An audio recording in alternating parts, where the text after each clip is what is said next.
We're watching the trailer after this. Oh, hell yeah, we are, Bullseye. We'll watch that in like 10 minutes or so. We'll watch that at the scheduled time. But yeah, definitely reacting to it. How you doing?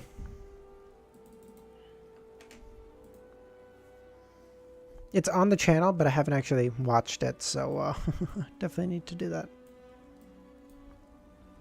Easy, just caught it right before stream. Ah, nice. And good. Good to hear. Okay.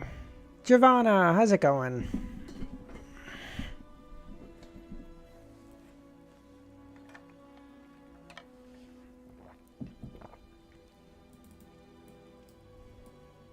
That makes me think that and that.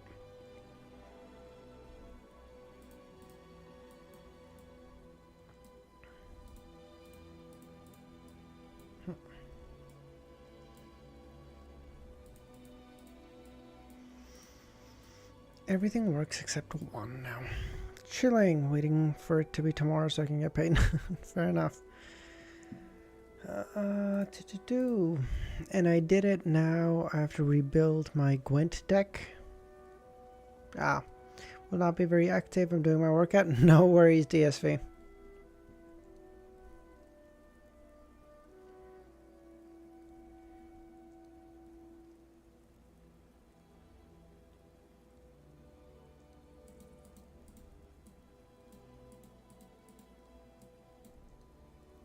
That works.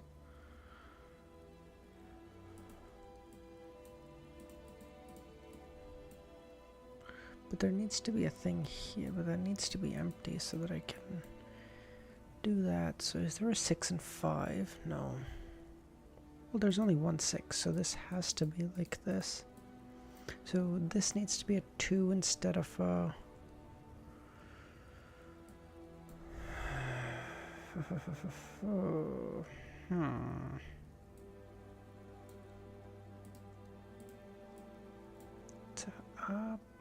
It's hard to find elf cards early on. True. Early on, all you can really find is the dog shit northern deck.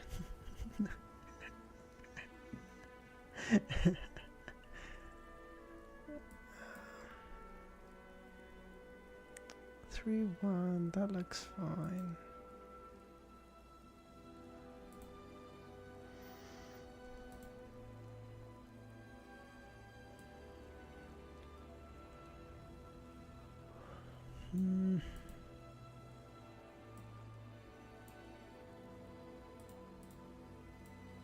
Let's do that.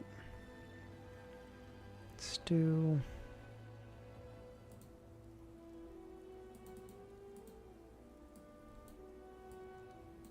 No, because I can't... Well, no. Pips is so hard. What the fuck else did I play? Was Taken, we played Wordle, all that stuff we played. Let's do Nordle. What's that word association game you've been playing? I might play that when I get bored at work. Let me get the name. Lexicon. I typed it in chat for you.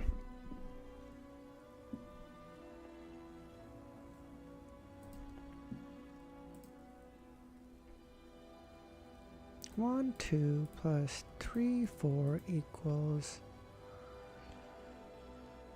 4, 6. Jesus Christ. Okay, that's not great. 5, 7 minus... Nope. 8, 9 minus 5, 7 equals... Cool. So 8 minus 5. Nope.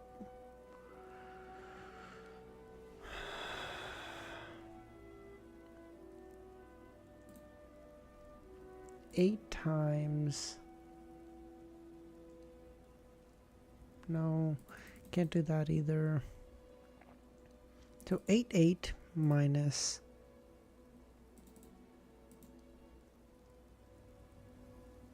8 minus 7 times 5.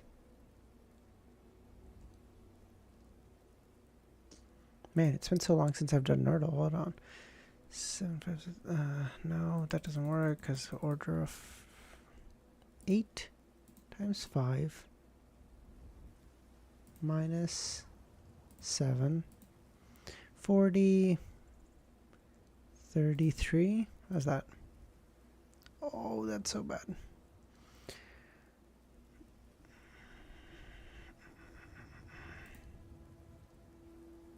Minus 5.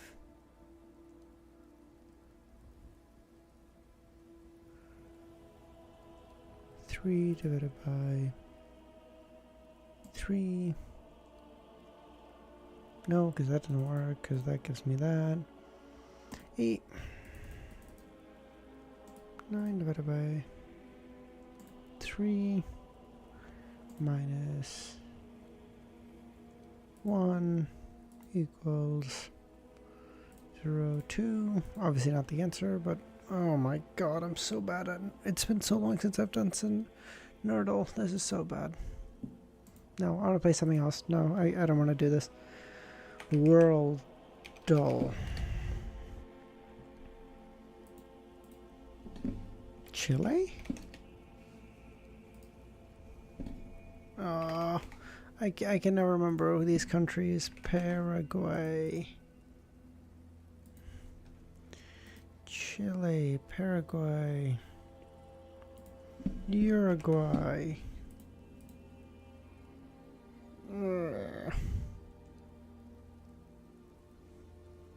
Does someone know?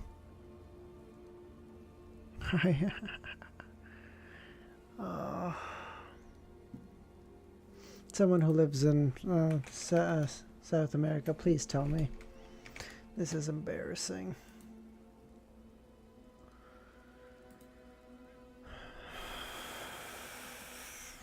Not Brazil. Portugal's on the other side.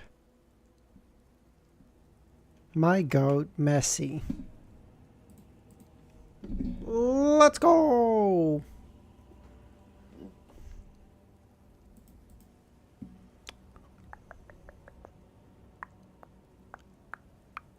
We're taken. Sure.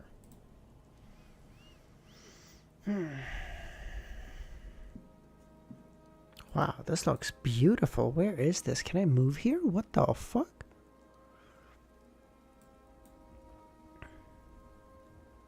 I want to say Italy, but that's probably my dumb North American brain talking.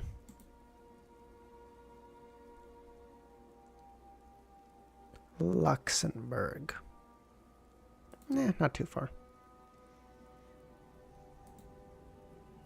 Excuse me? This gives me no information. At all. What am I supposed to do with this?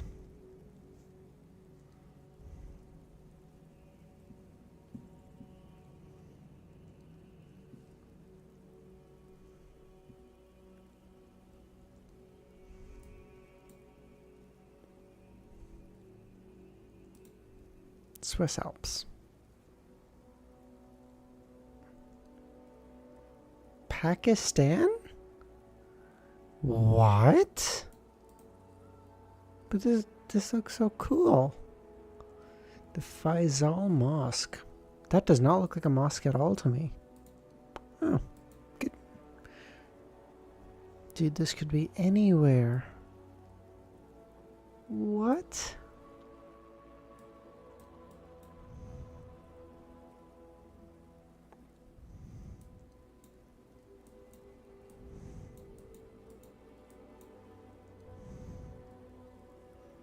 Zambia, Zimbabwe, Tanzania.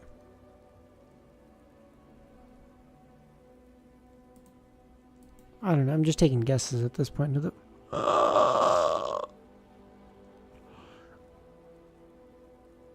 I literally could not have been more further away if I wanted to. I could have picked a location at What the fuck is this? What the fuck is this place? Look at this. Look, like zoom out on the map to look at what. Nothing is there. That's bullshit. Wow, this is beautiful. Tasty and I don't know.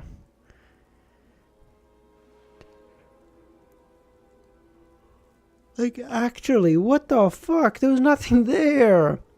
Mediterranean.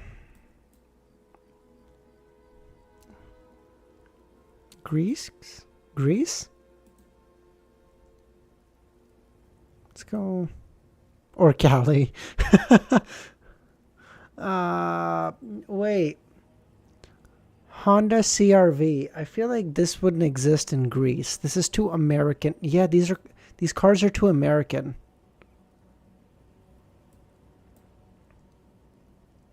I don't know what that. These cars feel American. But there's no pickup trucks. No, this can't be Cali. Wait, are there? Wait, there's not too many pickup trucks in Cali because all the pickup truck boys stay away from there. They're Midwestern boys. But you know what? No, we're gonna trust your word on this. Cali, Bucket, Sacramento.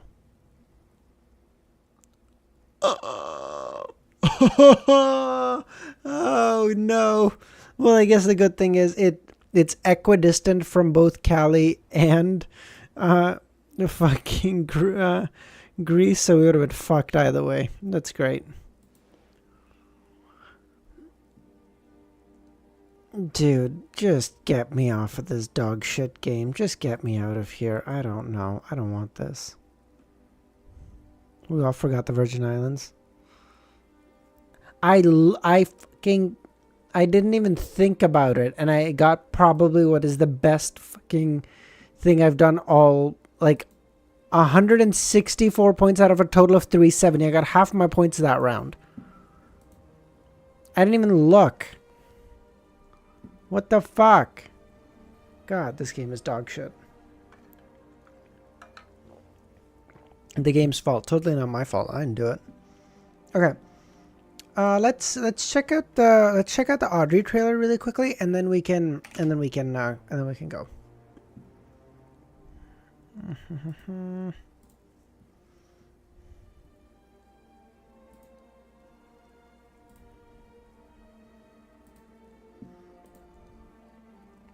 And there's also one with it's my fucking video. Why are you making me watch an ad on my video?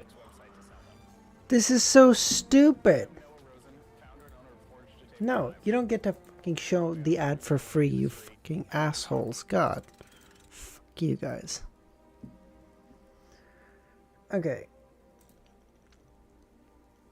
We all forgot the Virgin Islands. Yeah, actually. Okay. Audrey trailer reaction. Let's do this.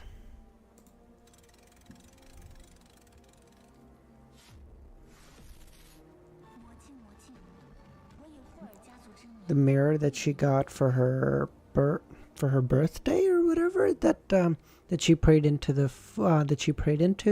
enter the tarot club, entering the tarot club for the first time. Oh, volume. Oh yes, let me up that. Actually, yes. Sorry, let's do that again.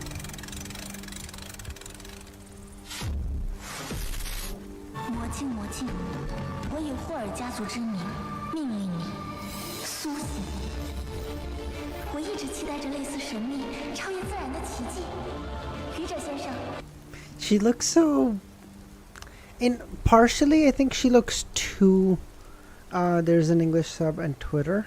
Okay, I'll check that out. I'll check that out. Bullseye. The Twitter one has much worse quality, so I want to watch this one first, and then we can check that one out for the subtitles. They made her look way too young here, no? Because Audrey's supposed to be 17. She looks like a child. I mean, I know 17 is a child. Don't get me wrong. I mean, in the sense, like, she looks like a 12-year-old. She looks so young.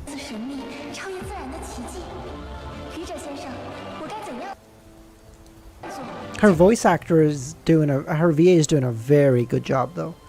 She's very yeah, I guess naive. Yeah, I guess you can.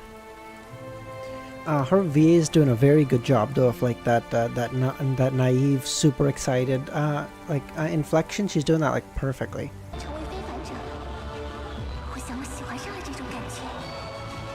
Whoa, what is this? These eyes. They remind me of the eyes that we saw very recently in the spirit world. Interesting. Threads. Red threads, don't they canonically... no, not canonically, what? Don't they mythologically... Aren't red threads like,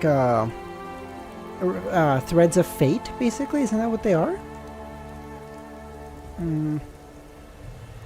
Like, I think in Japanese mythology it's something like, all soulmates are connected via a red string or something, red invisible string, something like that. Although in this case, with all these masks, it could be fate, but Audrey isn't a fate the red thread of fate. Yes, thank you. But Audrey isn't a fate person. She's a influence person. So maybe this is like Audrey's ability as a spectator and as a psychiatrist and all that, to be able to see and understand people's like faces and meanings and like their like portrayals and stuff, maybe like how they're portraying themselves versus what they're actually feeling. Like she's able to read those threads to understand what they're actually feeling.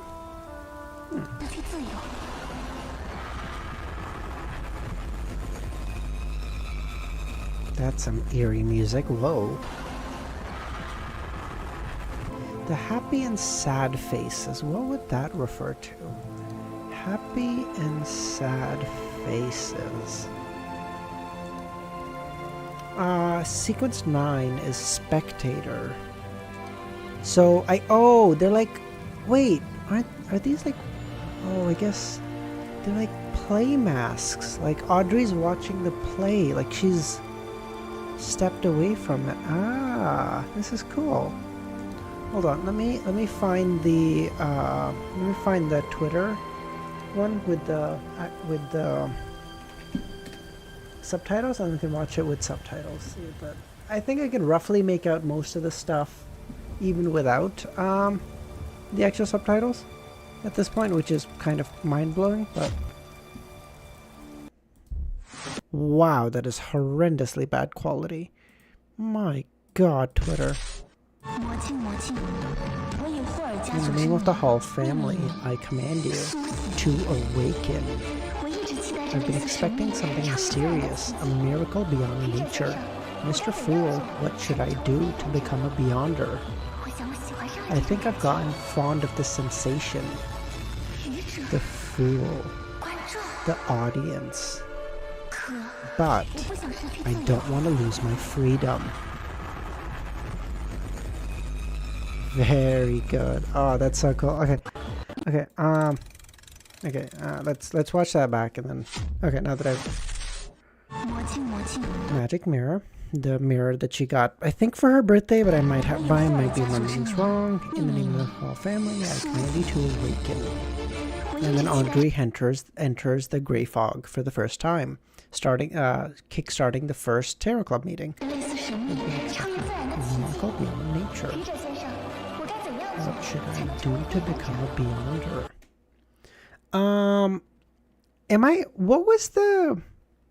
What was the first interaction between Audrey and Mr. Fool? What was it? Like Audrey said I want to become a beyonder. And then it was like, I think they asked like, what pathway do you want to be? And she said spectator. and then Alger was able to give her the formula. Is that what it was? And she got him some money or something, right? Is that what it was? I think that was it.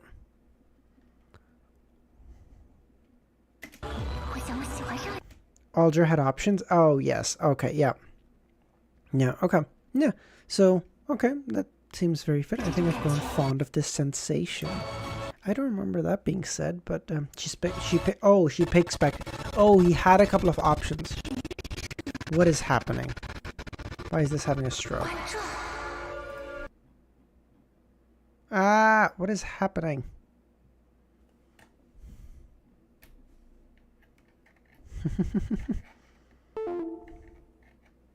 Yeah. Oh, good Lord. Give me a second.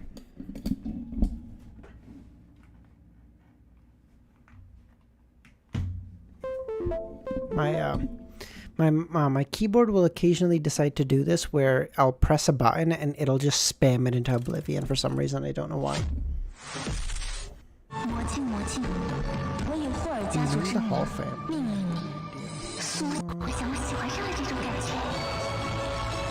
Wow, good Lord. Twitter, why do you limit me to 544p? What is this? It's 2025.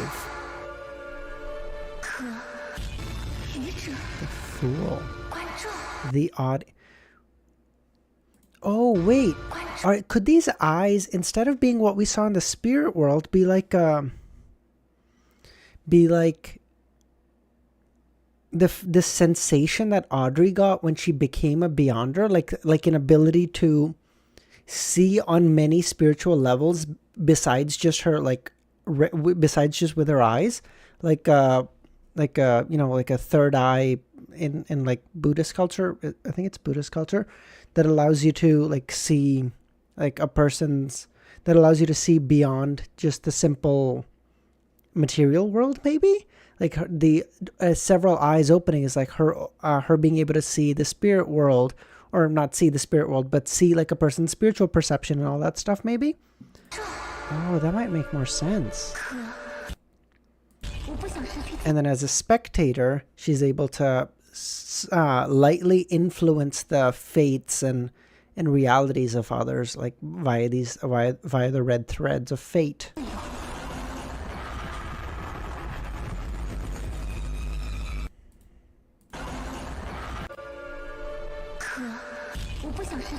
But I don't want to lose my freedom. Referring to like when Alger said, like, I think, why don't you just join one of the organizations and become a Beyonder?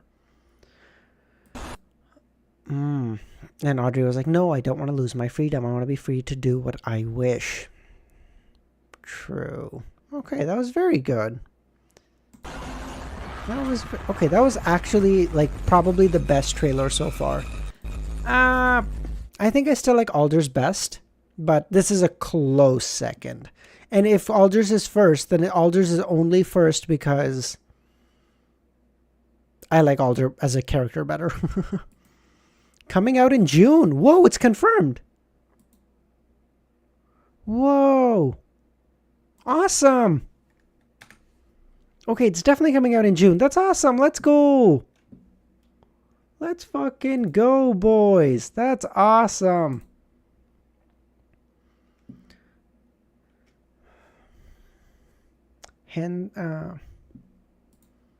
Sorry.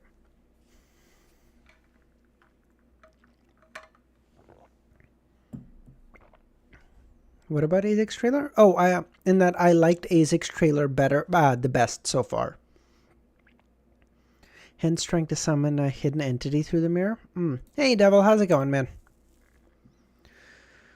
Okay. That does that for the trailer reaction. Now let's get to reading, ladies and gentlemen. 550. I don't know if I'm gonna do the entire 9 chapters tonight. We will see. If I feel like up to it and my throat doesn't hurt, I'm totally up for it. I just mean my throat wasn't feeling the greatest earlier, so if my throat hurts, I won't. But I am super excited to see what happens in the next chapter, so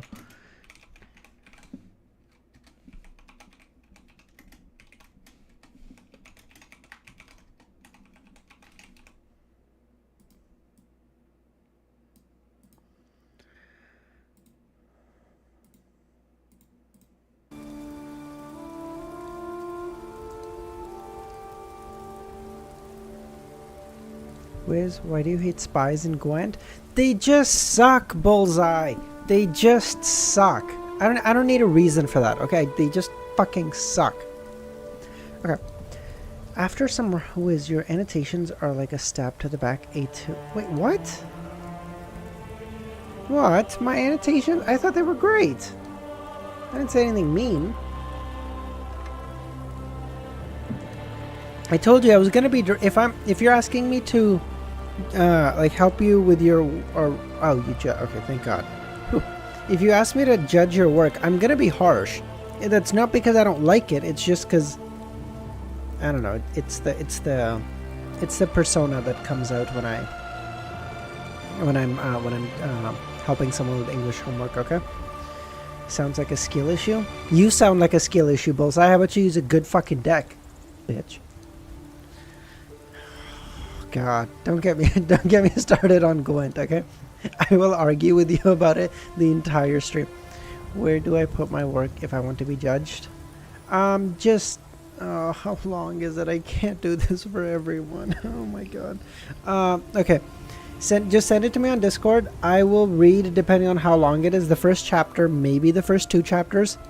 I can't read any. Like I'm judging like 5 people's at this point. I can't read 5 chapters for everyone. This is just fucked. But yeah, feel free. Definitely send yours. I will definitely read through it. I'll give you some pointers. I am. Just send it to me personally. Don't bother the Discord with that.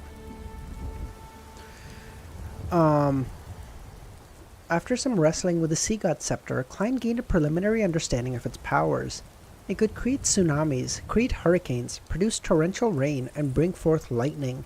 It could allow a person to fly in the sky and roam the seabed with almost no restrictions. Holy shit, Klein can fly? Imagine Klein as a fucking black emperor flying above the ocean. Oh my God. This man would just be giving people heart attacks.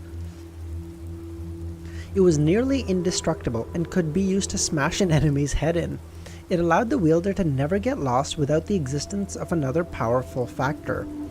It would also provide an unimaginable level of balance, drive many sea creatures to do one's bidding, respond to prayers from believers, and also allow the wielder to obtain the same kind of strength as a sea monster. It was equivalent to making the wielder the ruler of an entire expanse of the sea. Hopefully you're better. I'm gonna let you have that one. It takes a big man to ask for someone's help and then shit on them in the next breath. To Klein, this was already at the level of a deity. Even on Earth, he could resist an aircraft carrier formation. Although he was Sequence 6 with plenty of pragmatic beyonder powers, making him a genuine powerhouse, a legendary figure in the eyes of ordinary people, he was still weak in essence. He was close to man. He was still closer to man than God. If this situation was right, a revolver would be able to finish him off. Of course, his resurrection and act of climbing out of a coffin was a whole other matter. How tall are you? 5'10 and a half, 5'11. Like I think technically it's like 5'10 and like 3/4 or so, like 5'10 and a half in essence, basically. As for the powers of the Sea God Scepter, they had all surpassed the level of man. In the folklore and in the hearts of common men, he possessed the power of deities and devils. No wonder Beyonders are called demigods from Sequence 4. They're more like God than men. Oof.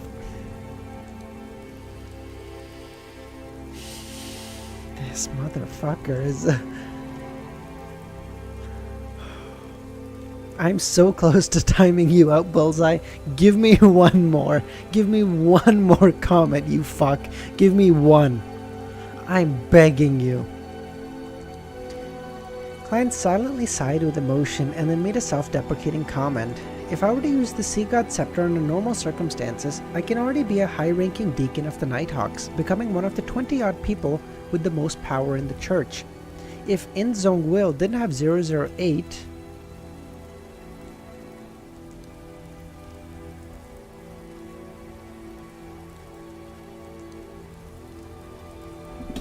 If Inzong Will didn't have 008 and was at sea, I could immediately seek revenge on him. There might even be a small chance of success. But I can use the Sea God Scepter normally. No. Klein had already discovered that the negative effects of the Sea God Scepter were staggering. In the Church of Evernight, it could easily obtain the evaluation of a Grade 1 artifact, and countless researchers would have to die to figure out the best sealing and usage method. The Sea God Scepter had a total of 3 negative effects. First, it made the wielder irritable, making them prone to anger, and turning rash as a result. I warned him. I did fucking warn him. Holy shit, this motherfucker was testing me. Oh my god. Second, it periodically froze all thoughts of biological creatures in a certain range before draining their blood, including the wielders. What? As for how huge the range was and what the exact period was, Klein, who wasn't a professional researcher, couldn't give a precise description. He could only give a rough estimate that the range was from 600 meters to a kilometer, and the period was 20 minutes to 35 minutes. Wait, it would freeze all thought and drain their blood? That's a harsh negative. What the fuck?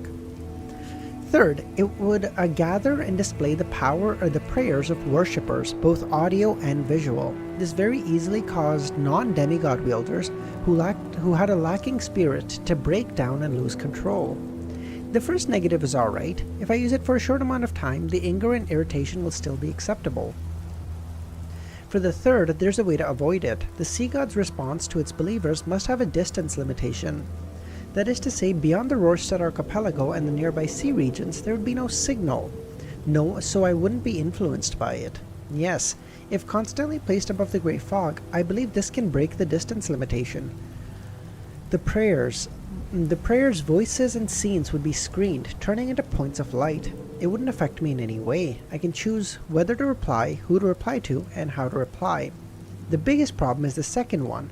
I myself am fine. As Black Emperor, I'm considered a wraith and wouldn't lose any blood, so there's no need to be afraid of being sucked dry. However, the corresponding creatures will be in trouble. The surrounding creatures will be in trouble. After all, it doesn't distinguish between friend and foe. Besides, the frequency is quite unpredictable. It's impossible for me to first discuss with the enemy when I encounter dangers about changing our time and place. Klein carefully thought about certain scenarios of him using the Sea God Scepter, but it all depended on the environment.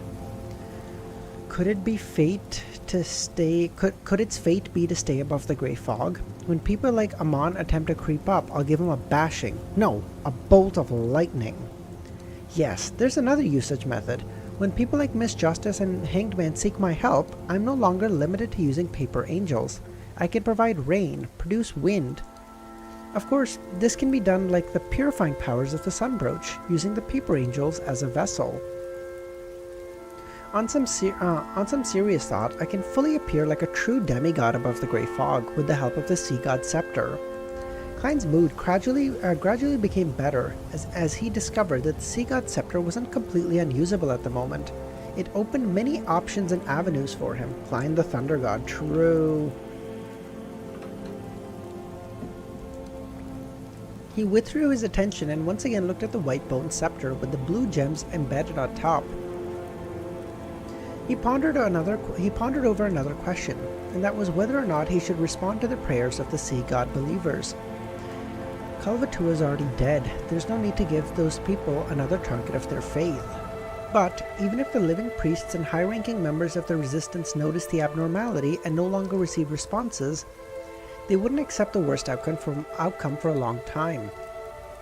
People will hold out hope and are accustomed to comforting themselves and hypnotizing themselves. This is especially the case when they're in perilous situations with no hope to be found.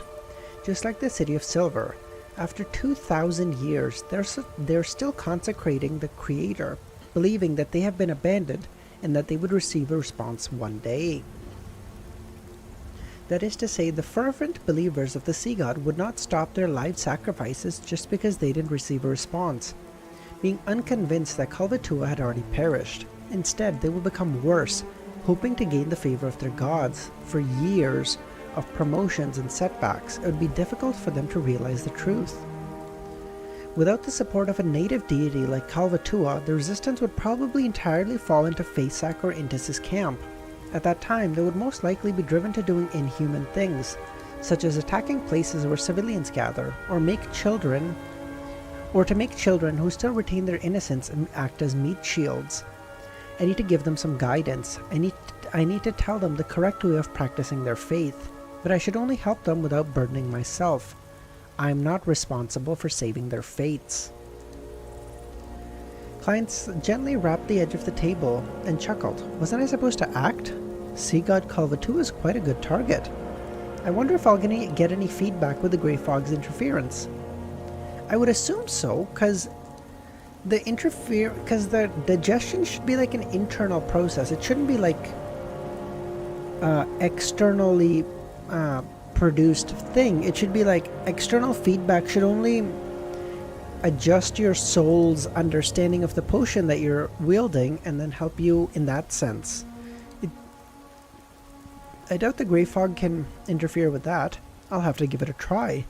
Klein quickly made a decision, feeling strangely refreshed. He then deliberated. First, he conjured a necessary scene, then held onto the sea god scepter, spreading out his spirituality before touching one of the points of light. In a hidden cave in the forest of the Blue Mountain Island, the bald rebel, Kalat, fell from his wheelchair, his eyes filled with despair and confusion as he crawled towards the shattered figurine of Kalvatua in front of him. He vaguely sensed something, but he was unwilling to believe it. This meant that all of his persistence, his sacrifices, and pain would become meaningless. No! He screamed silently as he continued muttering the honorific name of Kalvatua in an attempt to get a response. With his elbows on the ground, his fingers reached into the soil. As he moved towards the front of the shattered figurine, 1 inch at a time, he picked up the head of the sea serpent carved out of stone, and he found that its eyes had collapsed inward to become a strange black hole, and its fangs were falling off one after another. Kalat seemed to freeze, the light in his eyes vanishing. It was at this moment that he suddenly saw a blurry figure. Behind the figure was a dark blue tsunami surging into the sky, and streaks of silver lightning that branched out like tree branches. Amidst his shock, Kalat instinctively lowered his head, an unimaginable sense of joy surging inside him. He then heard a calm, magnificent voice. "I have returned." As his voice echoed in the air, Kalat teared up for some inexplicable reason. 10 minutes after, Klein left the bottom of the sea ruin, which was half merged with the spirit world. The sea water that filled this place suddenly churned and flowed backwards. In just 20 to 30 seconds, the inside of the elven ruin was so dry that it resembled dry land. One figure after another descended from the a fresh hurricane blew in, bringing in breathable gas. One figure after another descended from the hurricane, and leading them was a tall, brawny, middle-aged man. He appeared to be in his 40s, with a face with firm and deep lines. His accentuated muscles were filled with loose Storm Priest robes. He was none other than the Church of Storm's Cardinal, Archbishop of the Rorstead Sea, Jan Kotman. He had a pair of deep blue eyes, and his hair of the same color was twice as thick as a normal person's. They were like small worms or tentacles. Why can't you just say he has thick hair? Why the fuck do they have to be worms or tentacles? Behind Jan was a number of mandated punishers and military personnel. They examined their surroundings expectantly and cautiously, not letting down their guard because of the demigod's protection. At this moment, they heard a snort, and they were immediately swept up by a hurricane, arriving at the doorway of the ruin in one fell swoop. They saw a huge sea serpent reduced to sludge of flesh and blood, with its bone exposed. Other than that, there was nothing. "Who is it?" Jan Kotman suppressed his anger and growled. As he shouted these words, a sea wave crashed down from above. The sea wave reverberated in a half-collapsed hall, quickly calming to form a windless lake. The surface of the lake reflected in the scene before him. An indescribable figure, pulling up a short white staff inlaid with blue gems, causing the sea to churn and the ruins to quake. Jan Kottman took a deep breath and turned his back to the crowd. Find him. Welcome back, Bullseye. Have you had some time to think about your actions? Stella, thanks for popping by. I don't think I've seen you before. How you doing? At that moment, Klein had selected a dozen or so believers to respond, each of whom was relatively important, mainly giving out a new covenant. I have returned. When the past is pardoned, I will redeem you. First commandment, thou shalt not sacrifice unto me living human sacrifices.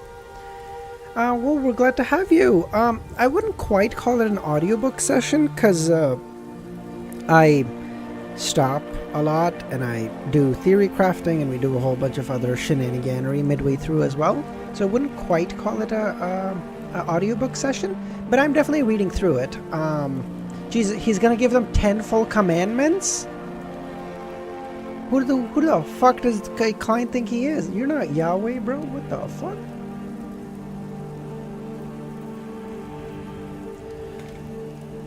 But yeah, we're happy to have you join us. I assume you have which accent is that? Canadian. Oh, just 2 letters are over. That sucks. That'll do. That'll do. It's Scottish. Oh yes, laddie, it is Scottish indeed. No, I can't do a Scottish accent. Roselle plagiarized culture, Klein plagiarized religions. Hey, fuck it. If Roselle gets to plagiarize literally everything, Klein gets the remainders. Fuck it. Do a Yorkshire. I don't even know where to start, Stellum. I can't do that. I assume by the fact that you're here that you've already read Lord of the Mysteries? Or are you currently reading it? Second commandment, thou shalt not use my name in vain. This motherfucker's actually copying them. He's actually copying, like, so many of them. Third commandment, thou shalt have no other god before me. Fourth, honor thy father, thy mother, and thy children as you love me. Fifth, thou shalt not commit adultery. Sixth, thou shalt not kill the innocent. Seventh, thou shalt not bear false witness, frame, or violate contracts. Okay, that one is kind of similar. It's kind of similar to one that's an actual thing, but violate contracts is interesting. Eighth, serve me with your heart, not with your offerings. That's a new one. Ninth, those who have committed lesser wrongdoings, first atone for your sins before seeking forgiveness. 10th, honor my name by helping your compatriots and companions. One commandment after another echoed in the ears of the bald rebel Kalat, causing him to completely prostrate himself. He held his head close to the ground, uncontrollably trembling slightly with reverence, fear, and excitement. Oh, the book story. Oh, sounds good. Yeah, if you're interested, Selim, if you're, just a heads up, it is 1,400 chapters, so it's long. When I say, I'm not sure if you've read a web novel before, but if you, like, so a chapter doesn't refer to like what you'd instinctively think of as a chapter. But if you're interested, consider joining our Discord. The link is in the description. So, because Lord of the Mysteries is a lot to read, so it's handy to have people to ask questions to, because Lord knows you can ask these guys how many questions I ask on every stream. I have, so it's handy to have someone. If you're interested, link is in the description. Who keeps messaging me? Okay, bullseye. Okay, crashed out on you seems like a big word, no? I warned you, and then you kept typing, and then I gave you a 2-minute timeout to help you think about your actions. I just put you in timeout. That's hardly crashing out. Give me a break here. As a mid-sequence Beyonder, a rebel who had once been educated in the Fasak Empire. He had sufficient. Is that your? Oh, you can you guys hear that? Fuck, sorry. No, I thought only I was hearing it. You guys can hear it too. Never mind. Okay, I muted it so it shouldn't bug you anymore. What would you call it? I would call it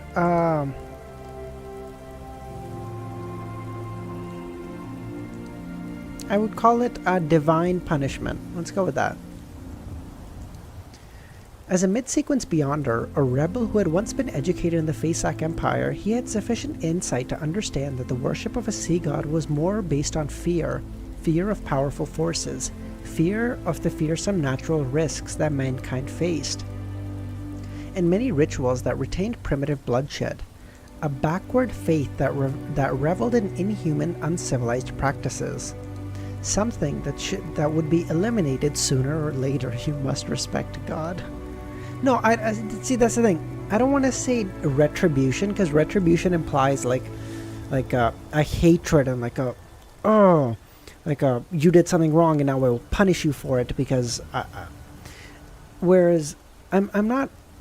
Retribution has like a connotation of like the person doing it gets like a benefit out of it.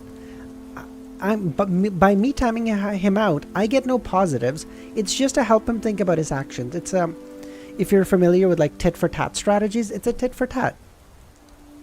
Although in Bullseye's case, it's tit for tat because this motherfucker kept going. You aren't even a mid-sequence who is divine in this scenario. Have you seen my divination abilities, Bullseye? I am easily a mid-sequence Beyonder, motherfucker. I was born as a natural sequence 9 at the very least.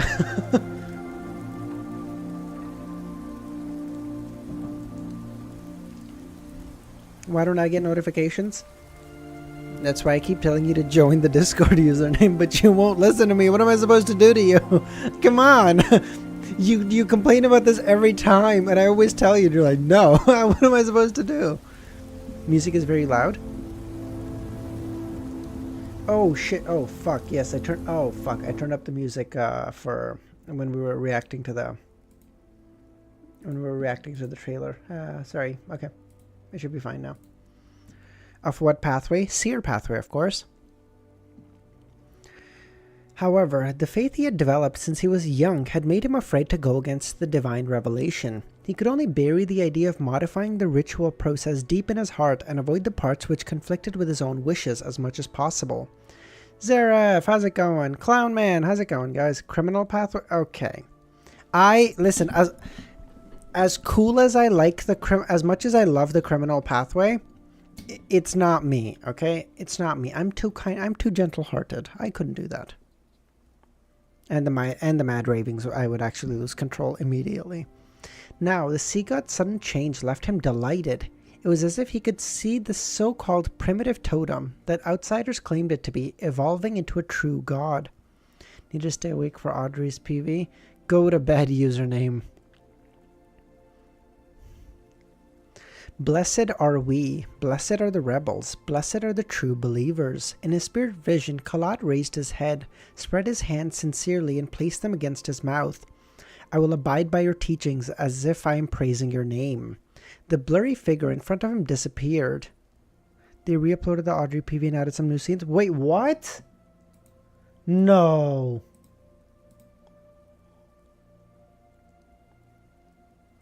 No, uncut. Wait, there is no. What? What? Oh God, hold on. Oh God, I need to. Hold on. Okay, wait. There's a new one. Wait, that's longer.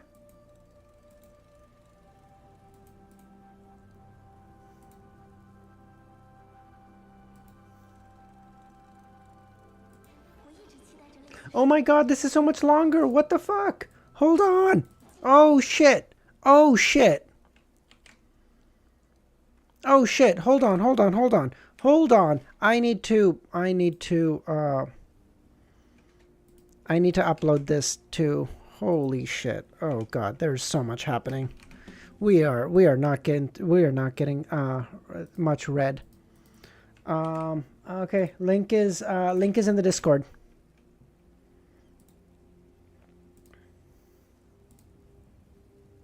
Link is in the Discord. Hold on.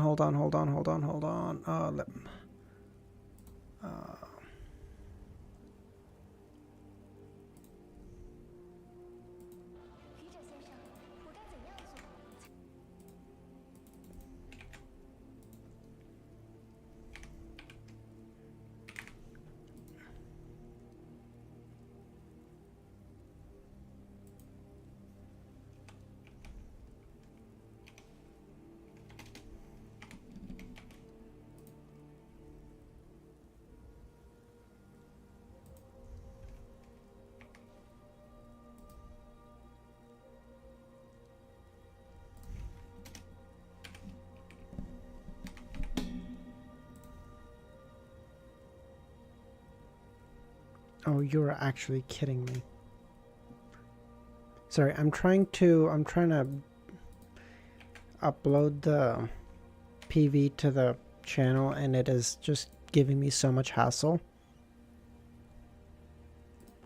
What is happening? Why won't it let me do it?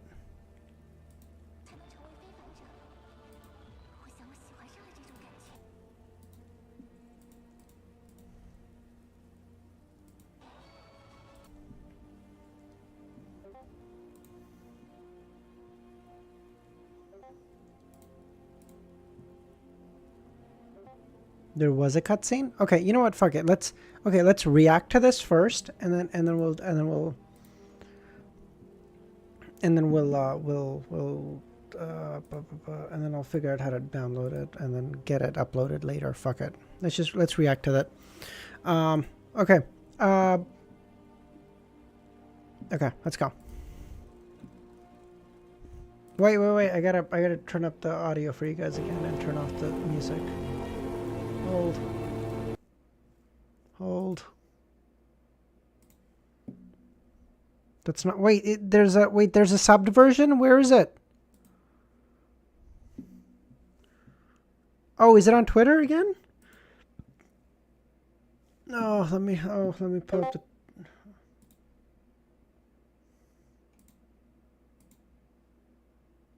Yes, please send it. Thank you.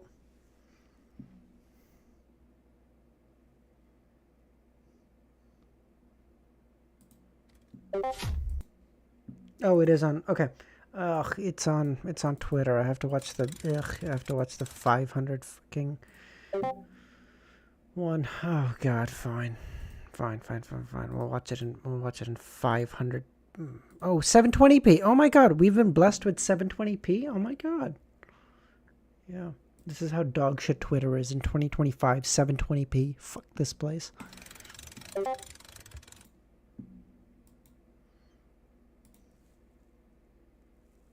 Okay, let's go.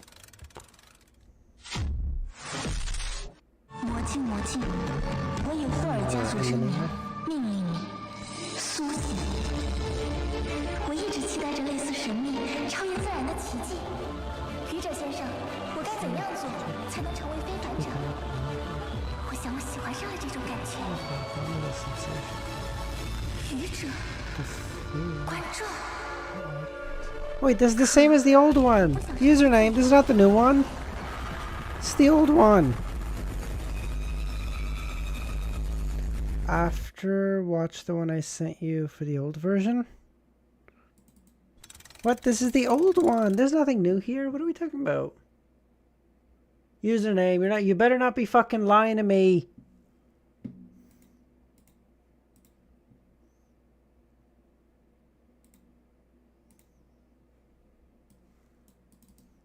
That's the exact same. No, there was nothing new there.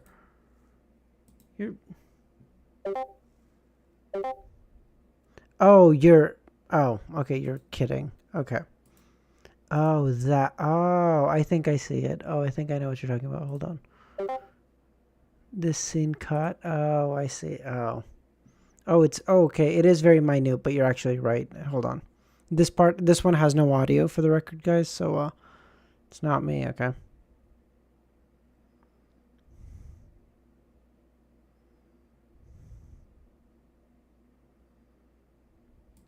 scene was closer to this. Okay, so this scene here. Well, I'm not getting audio, so.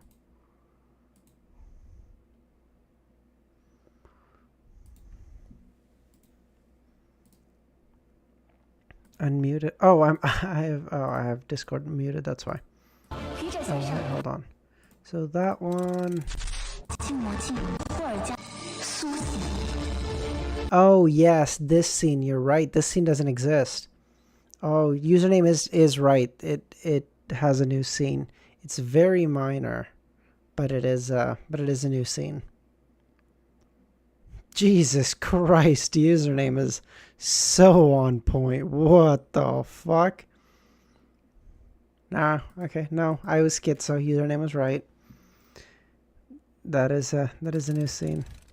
It's minute enough that I'm not gonna worry about it. I re-uploaded since they deleted it. Yeah. Like that scene doesn't exist in this version.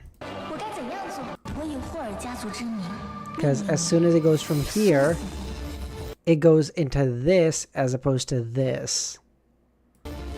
The building of the palace, instead of like Audrey witnessing it from the exterior. It's very, very in 1999 Japan. I know what you're referencing, Devil. For anyone who hasn't seen it, I will Japan flag change. Yeah, this is the change. Devil's referencing. So war. No, nothing quite. By the way, Stellum, if you're actually interested in reading the novel, might I recommend clicking off the stream now? As much as happy as I am to have you, you're gonna get spoiled. Like the novel is so in depth that like even if you pick up the occasional word from me, because most of it's gonna be gibberish as far as you're concerned, what I'm reading. You'll pick up enough that it'll be spoilers for the future, because I'm like decently way through now at this point. So might I recommend clicking off and then trying to catch up on the novel if you're interested. Obviously if you're good to read, then that's awesome. But I have like VODs for the novel going back from like chapter 55 or something all the way up until wherever I am now, like 500 something. So, but yeah, just be careful because it's a really, really good web novel and I don't want to spoil you on anything. So just be careful. And Wiz doesn't, bitch, I don't. Sent you a tweet why it was changed, presumably by Chinese. Hold on. I think it's because in the original rotating shot here, her face was criticized by Chinese readers as ugly, so the scene was changed.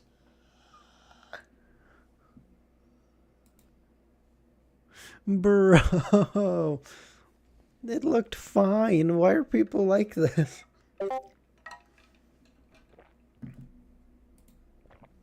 Oh, God. Okay.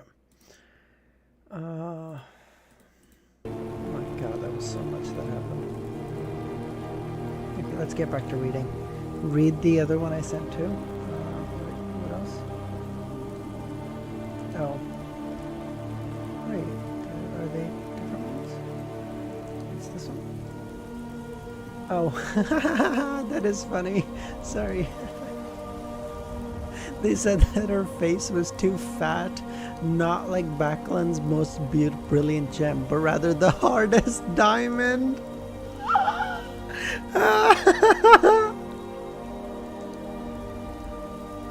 The scene there caused the character to have some deformation, which is a bit strange. The hardest diamond. That's so good. Oh, I mean, that's so mean, don't get me wrong, but oh my God, that's so funny. The hardest diamond. Oh god.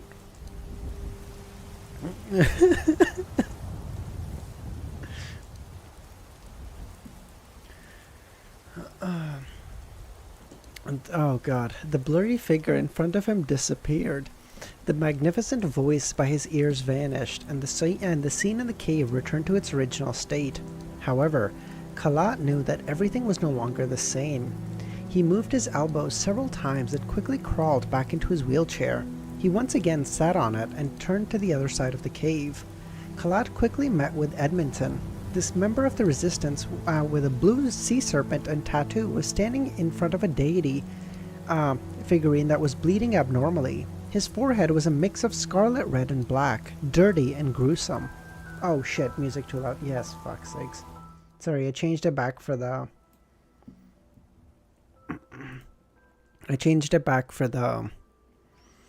trailer, and then I forgot to change it back. Oh, sorry.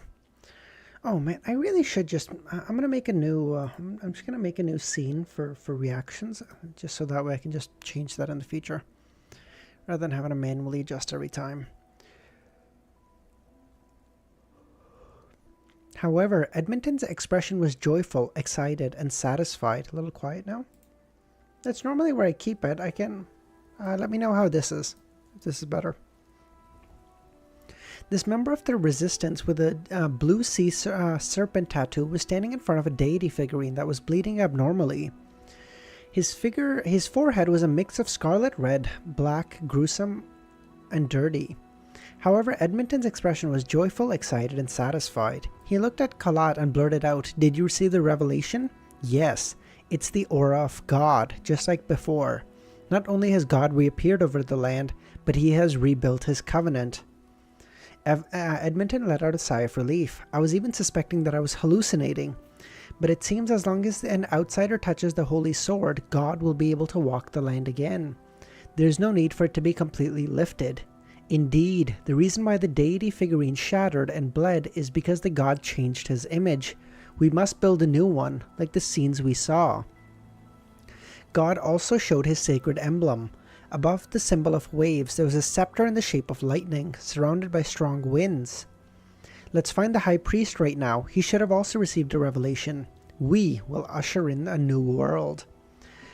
Above the grey fog, Klein put down the sea god's scepter and rubbed his temples in exhaustion. He had noticed a problem earlier. The sea god's scepter could respond to ritualistic magic, which meant that it could provide a certain amount of strength to help the worshipper complete the ritual and achieve their goals.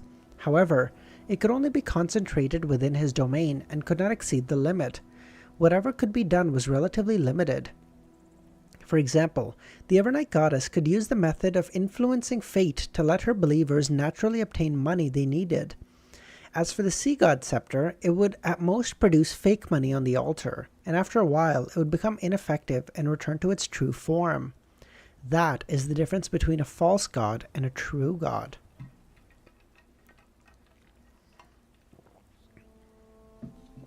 Oh, that reminds me, I really need to copy-paste all the honorific names of the gods into my notes. I think Nightwalker sent them, but I need to add them to the notes. Besides, apart from the grey fog, as long as it fulfills the procedure in prayer, the Sea God Scepter is capable of automatically responding to ritualistic magic, unless it will use up more than half of its power in one go. This must be why the steps to ritualistic magic are very important.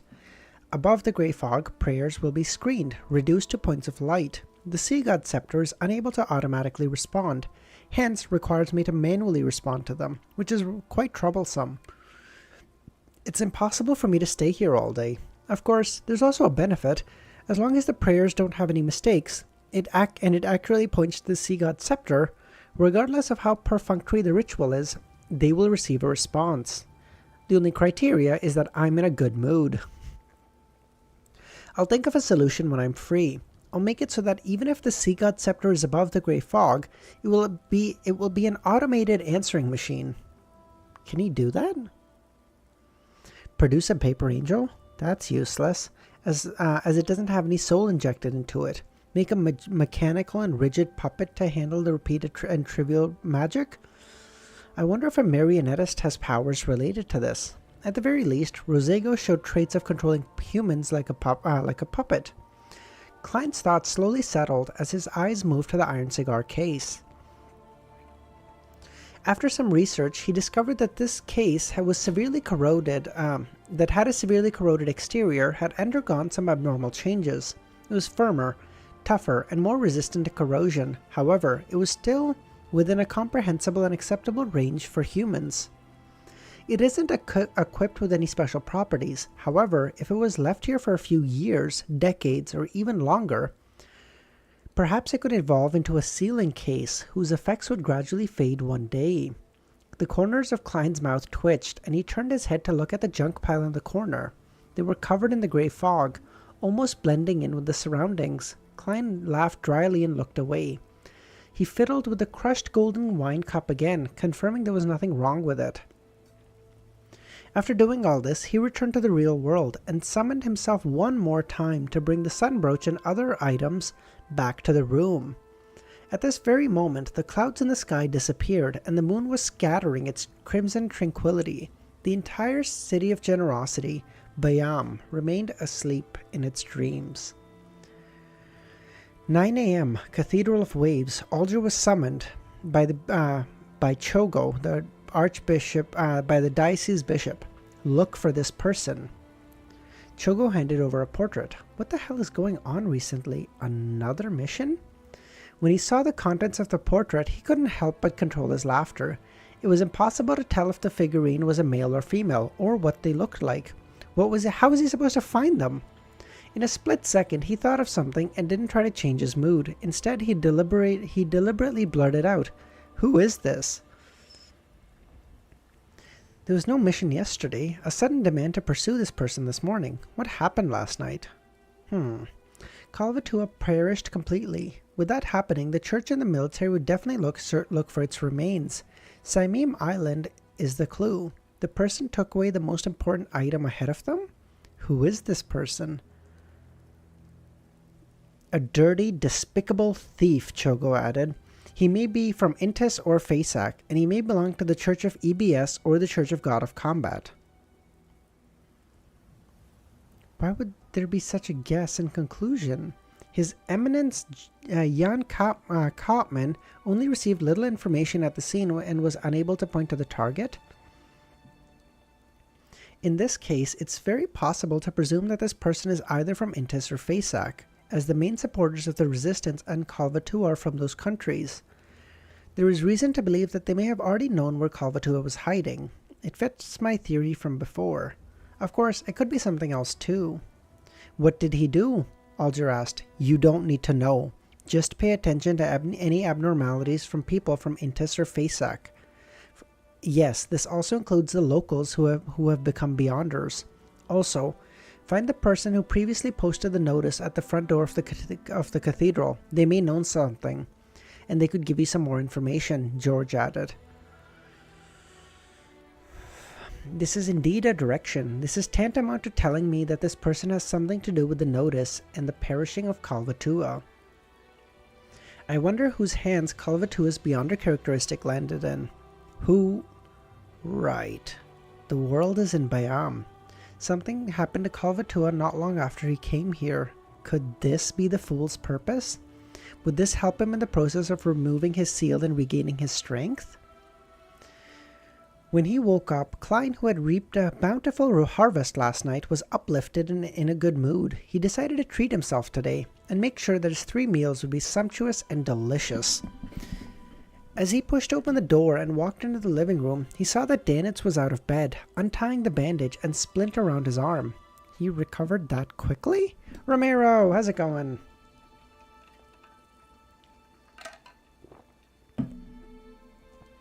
Seeing Gehrman look over, Danitz chuckled. My ability at recovering isn't too bad. My sequence 9 is called Hunter. I received a clear improvement in various aspects of my body, allowing me to surpass ordinary humans. When it comes to combat, I've experienced a great enhancement. Besides, I'm already at sequence 7. Sequence 7 of the Hunter... yes, only 1 chapter, Amir. We spent a lot of time on the trailer. A lot of time on the trailer. Too much time on the trailer.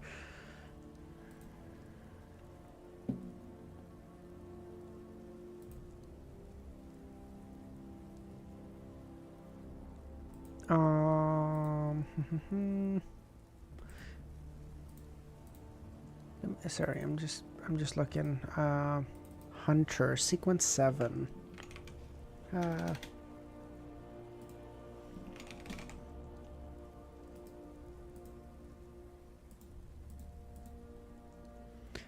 Pyromaniac! I guessed right! Let's go!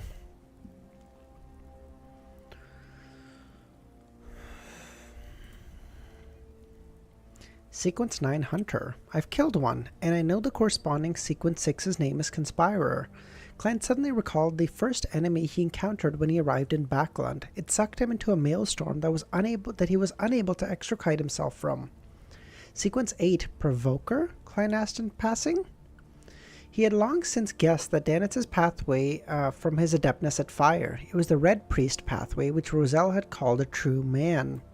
Sequence 7 was Pyromaniac, also known as Fire Mage in ancient times. Danitz froze for a moment, thinking Gehrman was doubting him, and he raised his voice. Do you think I'm not good at provoking? No, I'm an expert in this field.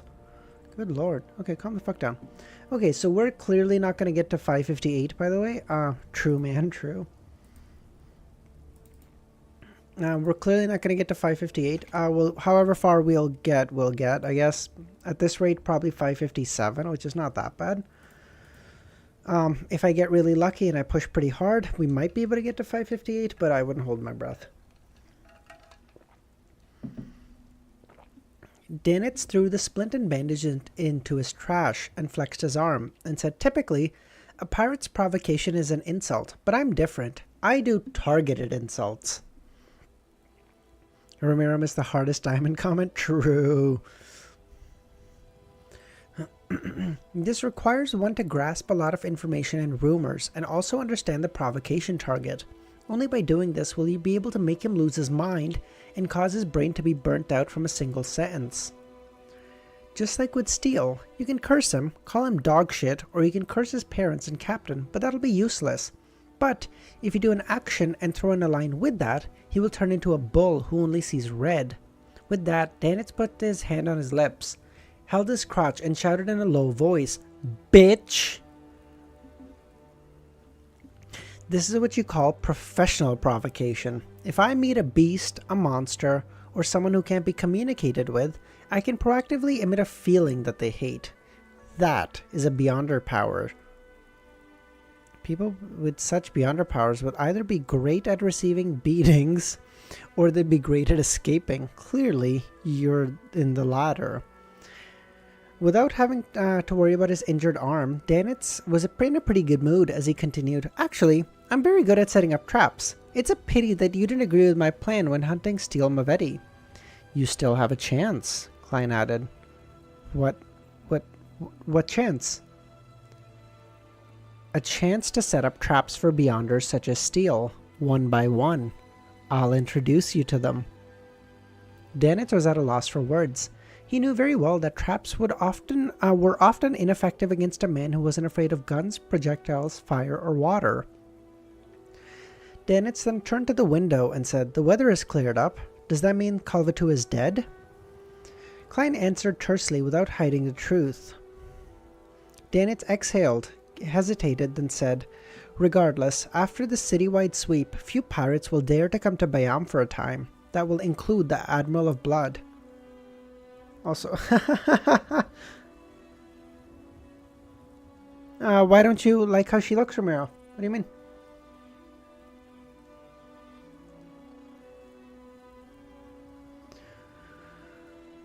Your plan of hunting him with the captain might have come to an end. The Sonia Sea is so big, so it's very difficult to find a fleet that intentionally hides their whereabouts. Moreover, they can head to the Fog Sea, Berserk Sea, North Sea, and Polar Sea. I don't know if I know all those sea names, so I'm just going to put it in my geography notes.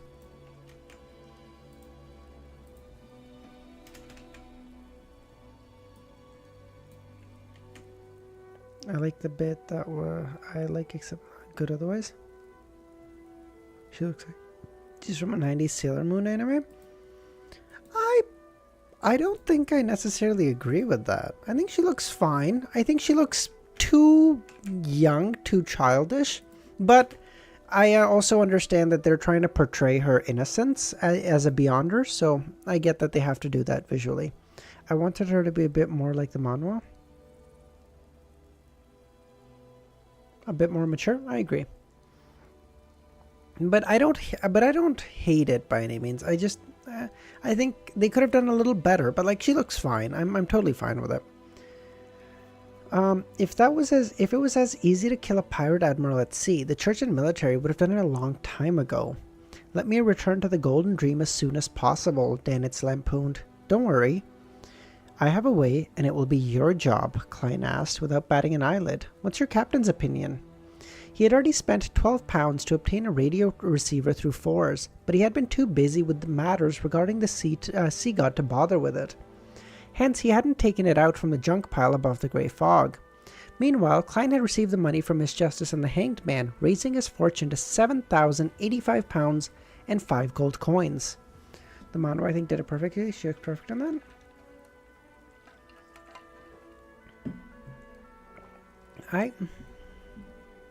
The manhwa does look good, yeah. A wealth at this level was enough to buy a rather large and productive manor anywhere. If it wasn't for my revenge and my hope to get back to Earth, I could have already retired, Klein thought. Captain's opinion. Danitz forced a smile. Although Captain and the others should have entered within a 500 nautical mile radius, in theory allowing for a soulfall ritual, you should know that sea routes aren't entirely safe. Pirates have to be careful to not get caught by the military or church. For this, they need to take detours.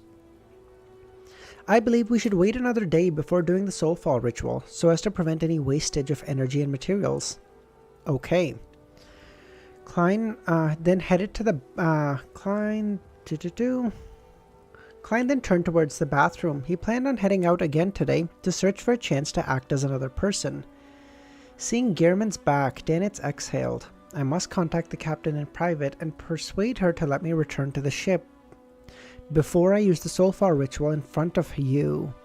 Gehrman is someone who likes to head out. I have plenty of opportunity in space.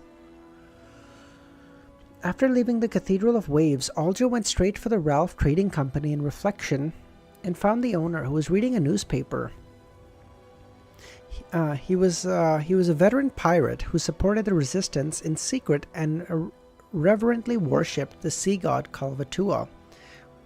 What is it, our captain of a ghost ship? Ralph said.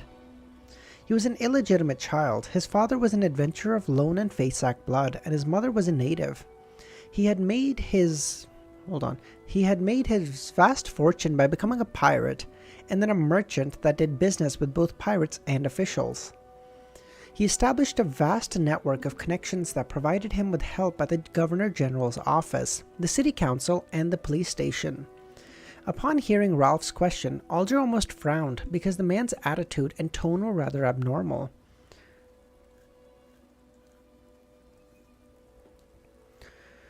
What do you think, what do you people think of my theory? Susan wasn't shown because she'll be done in 3D since she's only a...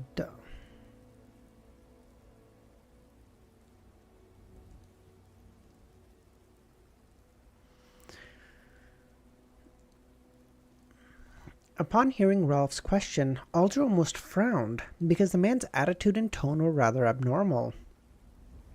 This abnormality was a state that wasn't in accordance with Alger's expectations.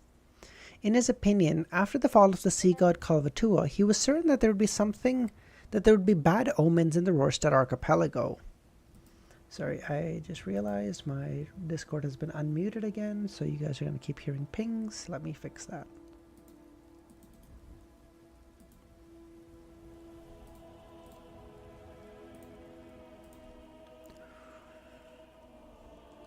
How could he be so relaxed and natural?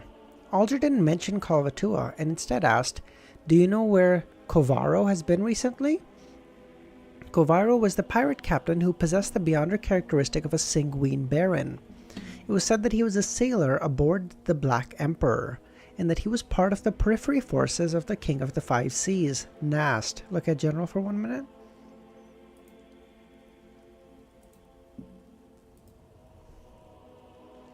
This one image that's throwing me off, I guess? Really? Like, I think that looks totally fine. I had a problem with a different sequence, actually. Like, to me, this looks totally fine. She looks great.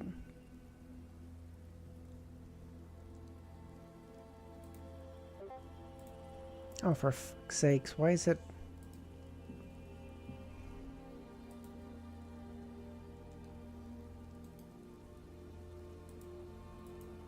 Like, I think that looks totally fine. Nope. That is so cute. That is so good.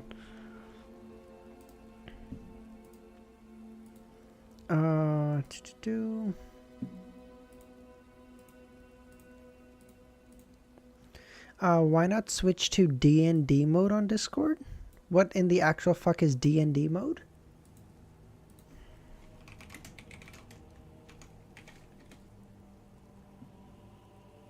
Oh, do not disturb. Oh, I see. Oh, yes, that's like a good point. How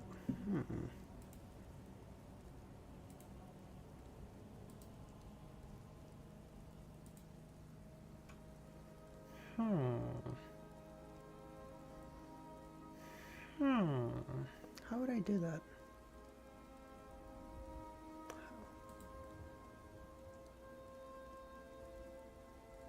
You know what? I'll figure it out later. I don't know.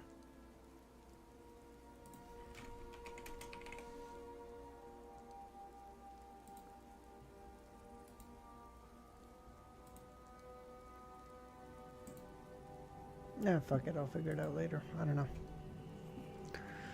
I don't really like how she looks in that pic. Really? Like, I think she looks totally fine there.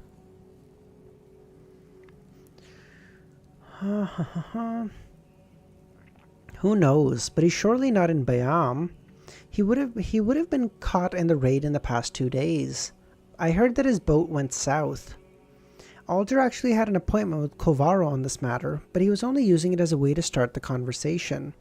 Of course, he was well aware that to avoid the tsunami in the waters of the Rorstad archipelago, Kovaro had definitely gone far away, and it would take some time before he returned to Bayam. However, Alder wasn't too anxious, as he already knew that Mr. Moon had given an acceptable draft, had been given an acceptance draft. If he withdrew the sum before its maturity, he would receive a discounted value and lose a large amount of interest. Got it. Thank you for telling me. I heard that many sea god figurines shattered by themselves. He hadn't witnessed any instance of this himself, but could make a reasonable deduction. Yes, there was such a thing, Ralph nodded. But that's not bad news, because God has appeared over the land in a new image. What? Alder's eyes remained fixed on him, and he felt that this was both reasonable but unexpected. She is very oblong? Really? I don't think so.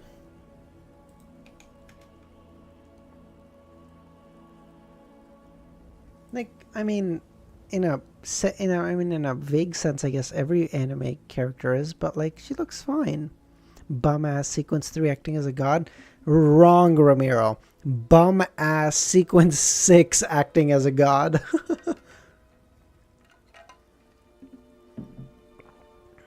As much as we love Klein, let's be fair, he's a Sequence 6. Judging from the Church of Storm's reaction, he was certain that Kalvatua was dead. So who was responding to the believers now? I can't insult my lord. I'm not insulting the fool, I'm insulting Klein. Connecting it with his previous judgment, he came up with a bold idea. Could it be an embodiment of Mr. Fool? He used Kalvatua's perishing to create a new identity? He can release his powers through the seal to affect an identity in the real world? As a Sequence 6, it's more impressive than anything else. Oh, wow. So a Sequence 3 does it, he's a bum. A Sequence 6 does it, impressive. I don't know if you guys have See that scene from Fast and Furious 7, 8 or something? Where Dom and Brian jump a car through two different buildings, and then a guy's yelling at them. He's like, "You jumped a car through a building." He's like, actually, it was two buildings. Oh, I'm sorry. One building, insult. Two, honor. Like, what is that?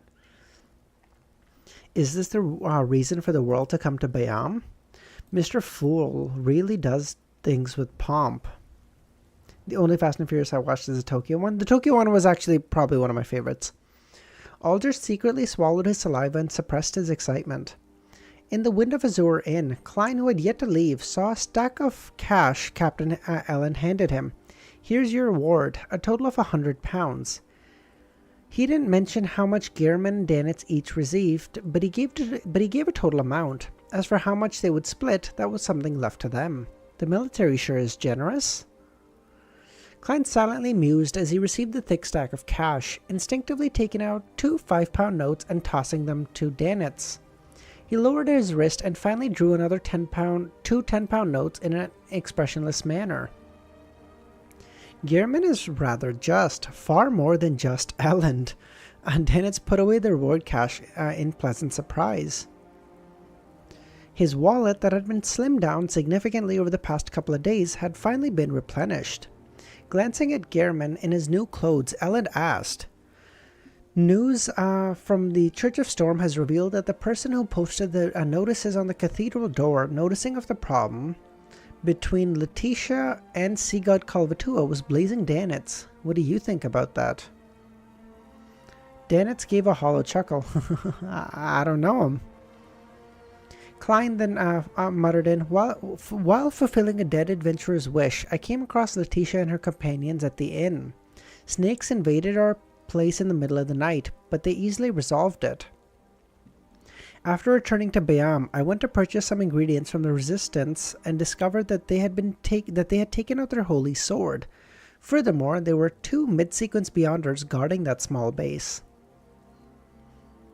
I felt a crazy will invade my body just by making contact with that sword for a second, and I nearly lost control on the spot.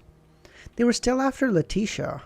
What Klein said was the truth, just not the whole truth. Even if the kingdom's military and Church of Storm were to investigate further, they would only be able to unearth the fact that Gehrman could change his appearance. After listening carefully, Ellen sighed. If there are such things in the future, you don't have to post notices in the middle of the night. You can come and directly find me. This will allow you to reap even greater rewards. He then stood up and said, "I heard that the bounty for blazing is going to rise again." He's going to be the 10,000 pound fucking 10,000 pound laundry woman. Jesus Christ. This guy. Oh, blazing. You're so cooked.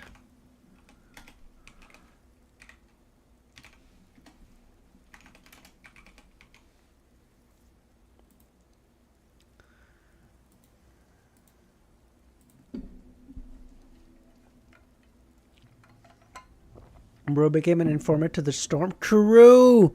He now has an inn with all 3 of the major churches. Let's go! He just needs to do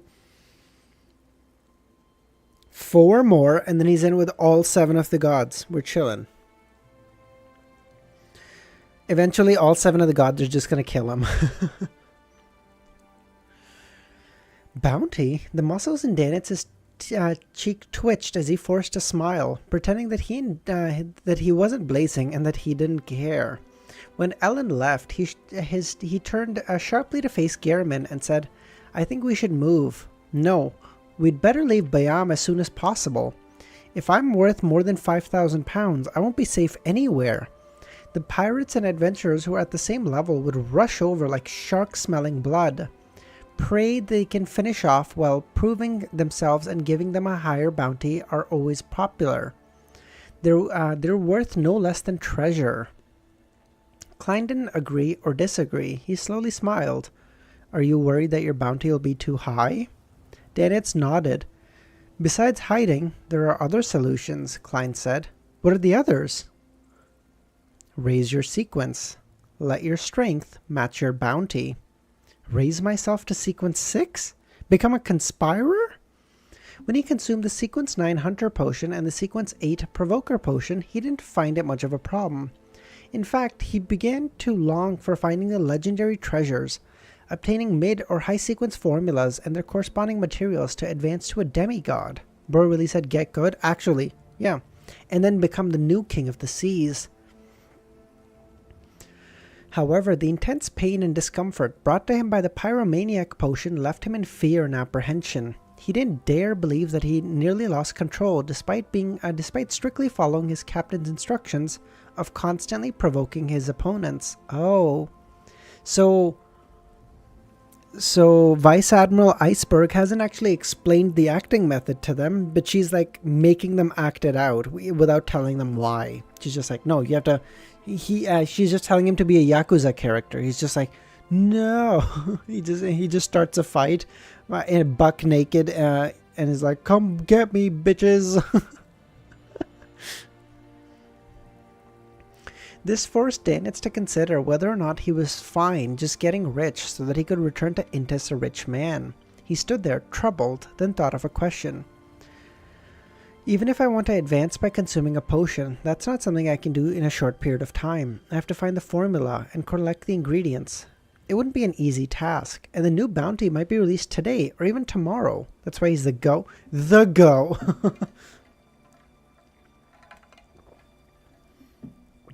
So I have to change inns and leave Bayam as soon as possible.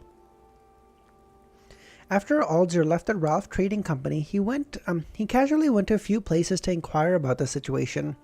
When it was almost noon, he received a new report. It's confirmed that the person who posted the notices was Blazing Danitz. Pay attention to his whereabouts.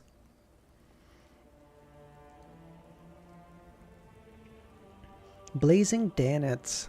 Alger held a slip of paper in his hand and ruminated over the name silently. The corners of his mouth curled up. He no longer had any doubts in his mind. With ease and certainty, he felt confident about going out to sea to hunt for materials. This was because his quest would happen at sea, because Mr. Fool has a new identity. Sea God. Oh, that is so good. I still don't understand. Why not explain it to them? Nighthawk is bound by the oath. They meet with the goddess. What's stopping her from explaining it? I think it's probably more of like a safety thing than like a requirement thing, Thunder. It's probably like a, hey, I probably don't want to teach it to these guys because if they have that knowledge, they might leave my crew in the future and then be able to raise up their own strong crew in the future. Whereas if I give them the knowledge without actually giving it to them, they'll get stronger, but they won't have the knowledge to teach others how to do it. So even if they were to ever leave her crew and make their own crew, they would be a lot weaker because they wouldn't have the knowledge of the acting method. That's what I would guess, at least.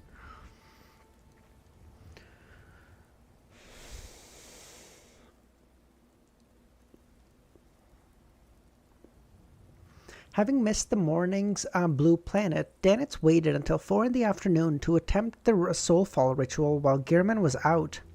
And if it becomes common, the church would punish, probably, since they don't like it to spread. Possibly that too. He drew the god of knowledge and wisdom's sacred symbol with familiarity, an omniscient eye with an open book. The appropriate altar was set up. Inside the wall of spirituality, he lit a candle and picked up the lavender and mint extract before dripping it onto the still burning flame.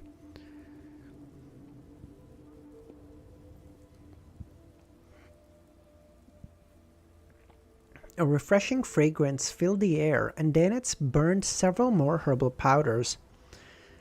He then said in ancient Hermes, I pray for knowledge. I pray for the power of rationality. I pray for the God of wisdom's loving grace. I pray for you to allow me to communicate with the spirit of Edwina Edwards, the teacher who pursues knowledge, the researcher of spirit world creatures, Vice Admiral Iceberg of the Seas, who hails from Lenberg. Along with the echo of the incantation, the interior of the altar became cold. Apart from the 3 candles, The remaining brass dagger, the salt plate, and the bottle of extract, and the found pen and paper all floated in mid-air. Danitz waited nervously, not knowing what was going to happen next. After nearly 20 seconds, the flame of the 3 candles began to sway, coloring the candles in a pale green color. Danitz's body suddenly stiffened. He felt an icy chill invade his body in an irresistible manner. He saw his feet move uncontrollably, and he took a step forward. He saw his left hand raise and grab the black fountain pen and write on a piece of paper. "Is there something?" The words were exquisite and artistic, very different from Danitz's style. "Captain, Sea God Calvatu is dead." "Details," his right hand wrote. This was the opportunity Danitz was waiting for. He recounted everything that happened, including Gehrman's visit to Samim Island in order to fulfill some adventurer's dying wish, the possibility that Gehrman had suffered the sea god's curse and how he easily resolved the problem, including the madman's mistake of mistaking the ancient elven ruins as a sea god ruin. "I believe that Admiral of Blood won't come to Bayam for some time. Most famous pirates wouldn't. It will take at least half a year for this matter to pass. Captain, your hunting plan with Gehrman might have to be shelved for the time being. I wish to return back to the ship." His left hand froze for a few seconds before writing, "Continue to follow Gehrman and be my contact point with him."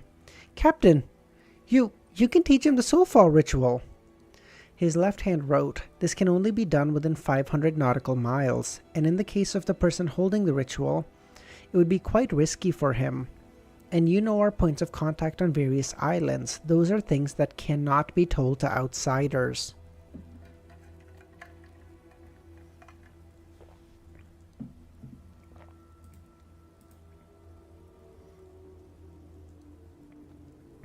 I don't know why this one message isn't being sent.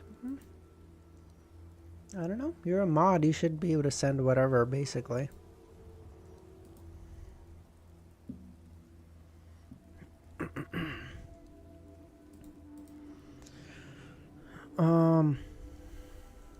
Indeed, Gehrman is just an outsider. But Captain, I want to go back to the ship. Danitz racked his brain and said, "Maybe we can invite him to be a guest on the ship." No, this... Suddenly, an idea came to Danitz. "Captain, he has a messenger. A messenger that travels through the spirit world. This should be an unrestricted means of communication, and it should be more private and secure. I don't need to be the contact person anymore," he thought. His left hand hung in midair for a few seconds before writing, "If that's the case, there's no problem." If an organization starts telling people the acting method at random, they might get jumped by every other church. Yeah, that's what username said. Yeah, I guess that makes sense too.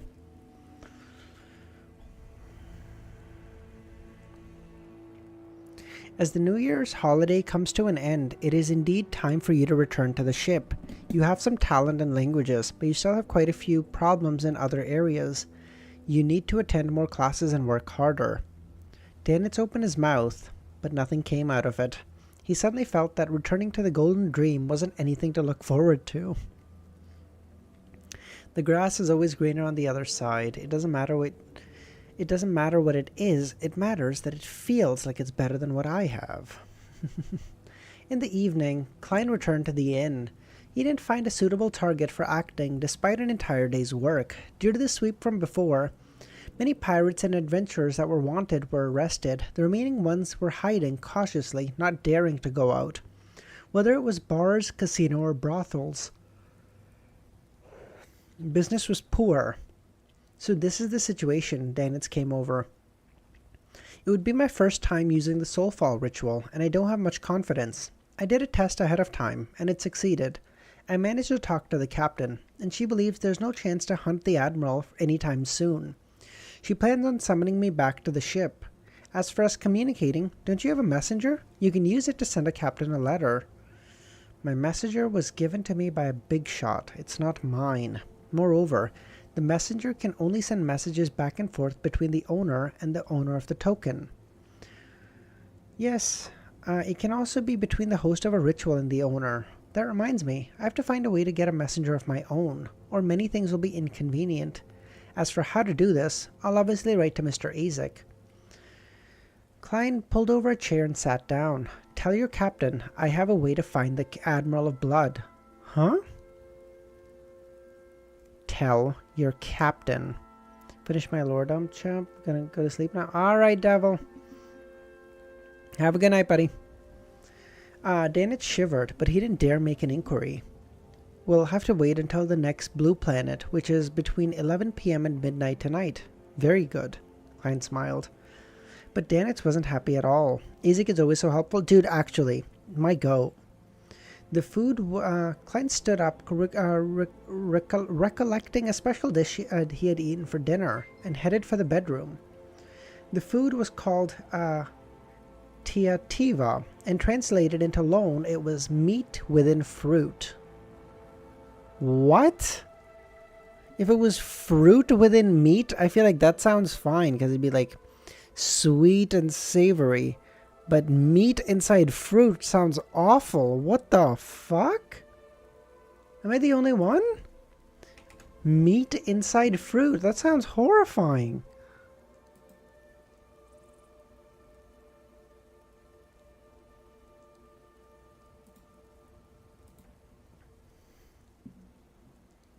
Oh, come on.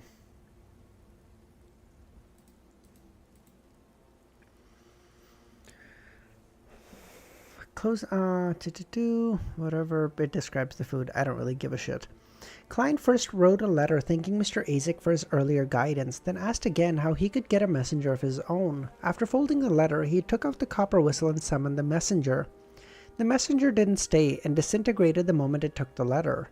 Klein rested for a moment, ready to enter the space above the grey fog, to see if the prayers of the believers could bring him any useful information, such as who he could act as. If it's not Desi Pie, I don't want it.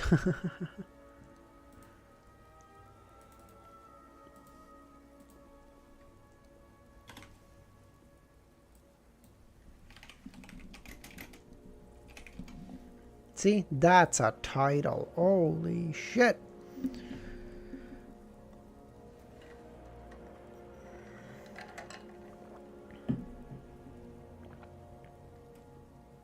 I think I'm actually on schedule now. I think I've caught up enough that I'm actually on schedule now. No, wait. I have to read this chapter in 10 minutes to be on schedule. Fuck, I can't do that. Above the grey fog, inside the palace that looked like a giant's residence, Klein sat in the fool's chair, raised his right hand, allowing the sea god scepter to fly into his palm. The best chapter of LTM only has one letter. I am Speed. Ka-chow! He originally planned on placing the sealed artifact that was on the level of a grade 1 sealed artifact beside his chair. This was only to show respect to a demigod item, but after careful consideration, he believed that the sea god scepter was still unable to match up with the mysterious and powerful fool. Only a card of blasphemy was barely qualified to match his status. Therefore, he threw the sea god scepter into the junk pile. Looking at the blue dots surrounding the white bone staff, Klein willed them to split into preliminary categories. Just as he expected, those blue dots of light automatically split according to his will. Those that merely praised Sea God were prayers with no clear reason to were prayers with no clear reason sank to the bottom and disappeared. Bro, do you even sleep? I always see you on stream. Where's it, my time zone? So I stream for give or take 6 hours a day. Yes, I do sleep. Not much though, but I do sleep. Yes. A mere grade 1 artifact. Ugh, hardly even fit to be in the presence of the fool.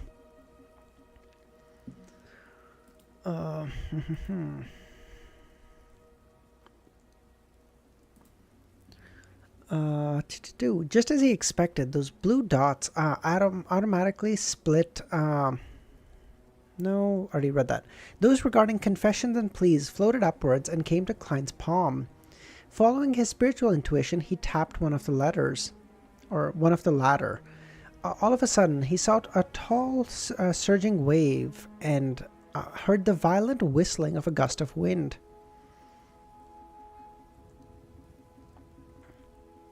Above the fishing boat, the natives were either hugging the mast or pulling on rope, making their last-ditch effort to survive. Many of them were panicking as they chanted the honorific name of the sea god.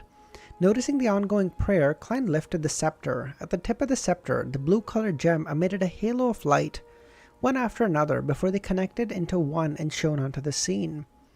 The fishermen were gradually losing all hope when all of a sudden they felt the ship which had been thrown into the air stabilize.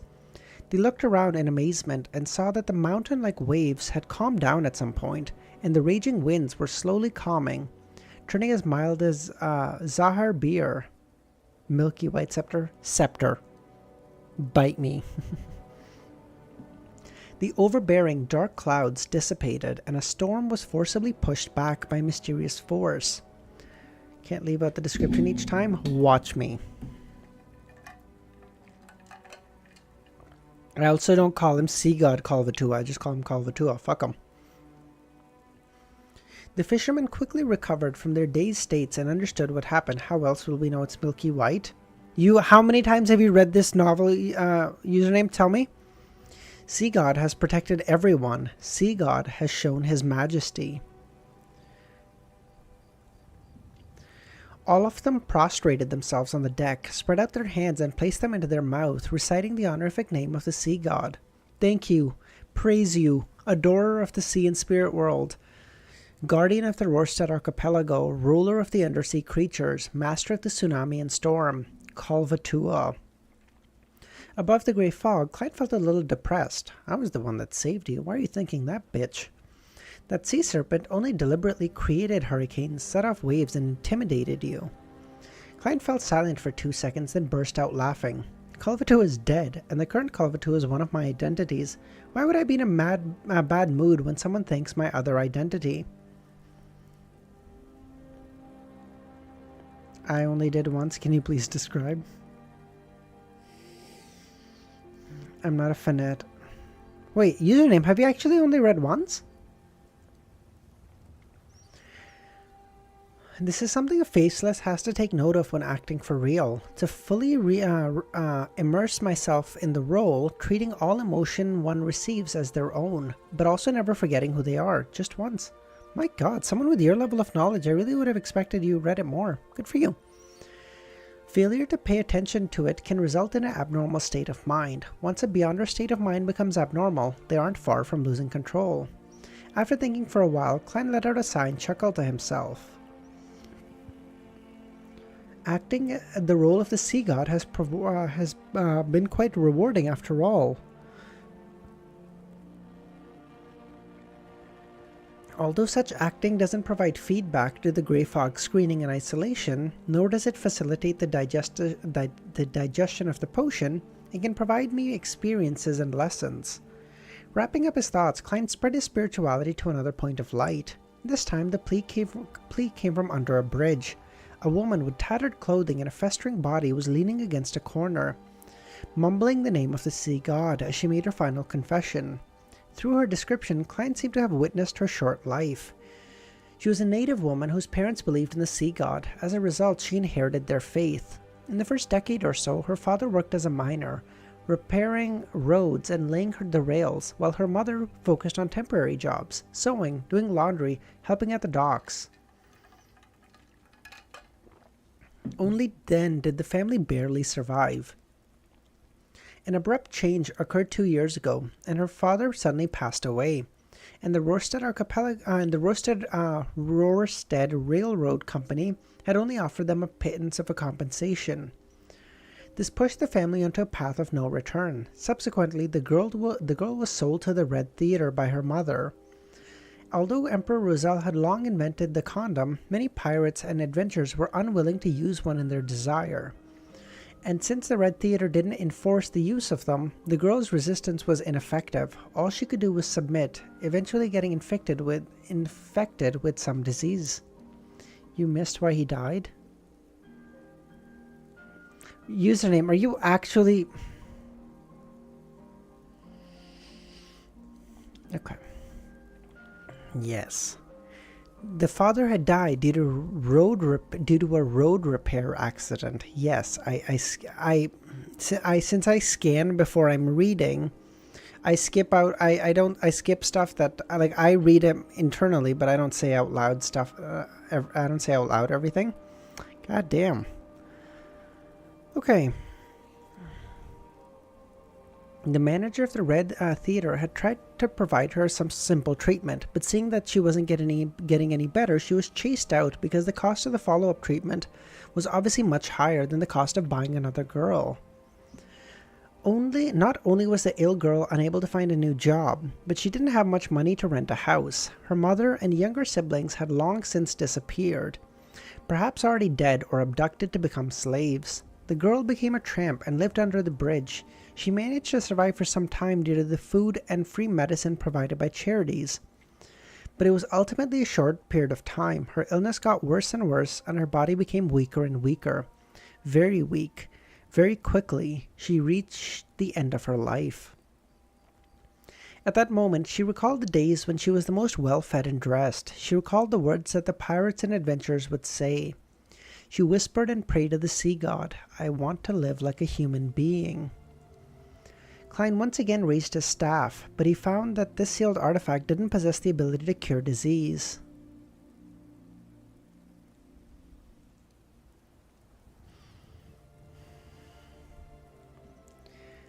He thought of purchasing some medicine from Emlyn White via the world, but he found that the prayer happened at noon. The girl had already passed away under the bridge, in mud and dirt, her body filled with agony and intense hunger.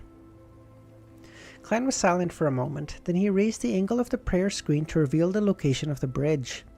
After memorizing the characteristic of a nearby street and the surrounding area, Klein leaned back in his chair, sighed, and said, "What a humble wish. There isn't much of an opportunity to act. I'll try my best to bury you like a human being." He retracted his attention and scanned the other points of light, searching for someone he could act as, but found nothing. During the process, Klein noticed that Kalat, Edmonton, and the other members of the resistance were carrying out a ritual. They had placed a batch of items on the altar, and they prayed for the sea god to imbue them with power. No, I didn't forget username. I promise, I didn't forget anything.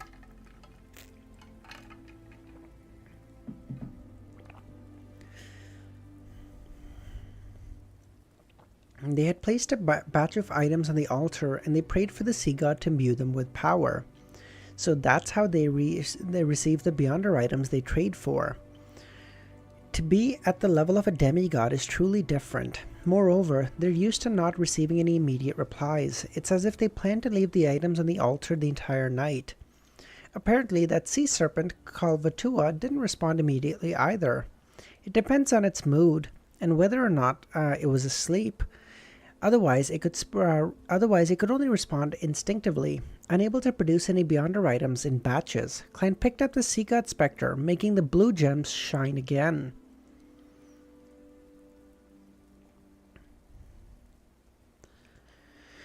Boundless spirituality magically merged together, gushing into the prayer scene with transcendent vibes and randomly fusing with various items. Some of them are electric shock charms. Some that allow people to swim in the sea like fish. Some that allow a gale to blow within 3 months. And their spirituality would gradually decline to nothingness. Klein half closed his eyes, feeling the change in the items. Although he only responded twice, he was already rather exhausted, despite mainly relying on the power of the scepter.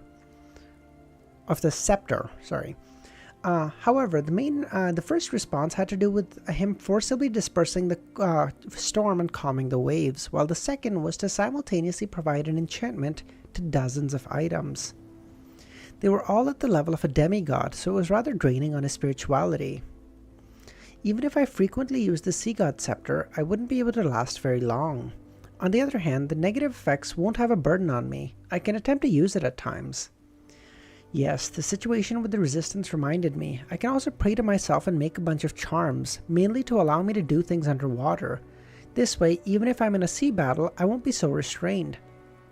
Right. I still don't know how to make lightning charms. I need to seek out the corresponding mysticism information, and with it, I can deal with enemies who have air superiority. Klein silently muttered a few sentences and threw the scepter back into the junk pile and returned to the real world. East Chester County. By the side of the door, a huge manor in the vast, beautiful countryside.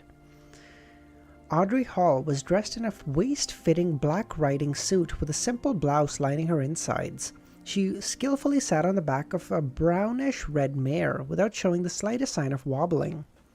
Her black leather boots were in stirrups and her white trousers slightly tucked into them. She smiled at Susie.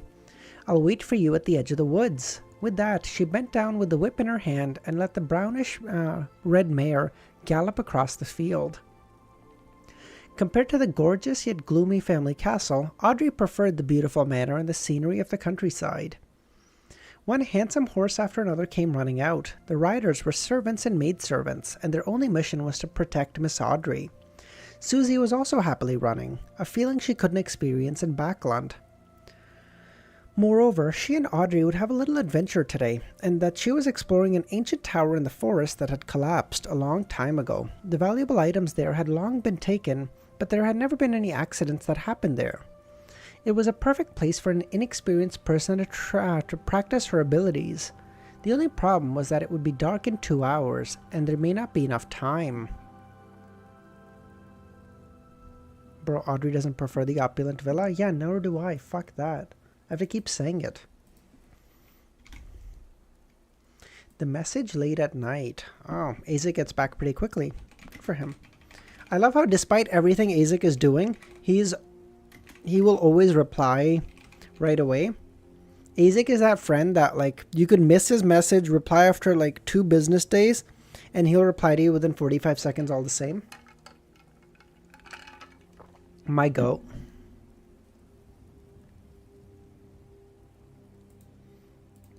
Username? Just for you, buddy. I'm going to shrink everything, okay? Try correcting me on everything on this next chapter. Have fun. You're just gonna have to write the whole fucking chapter in the comments. You ready?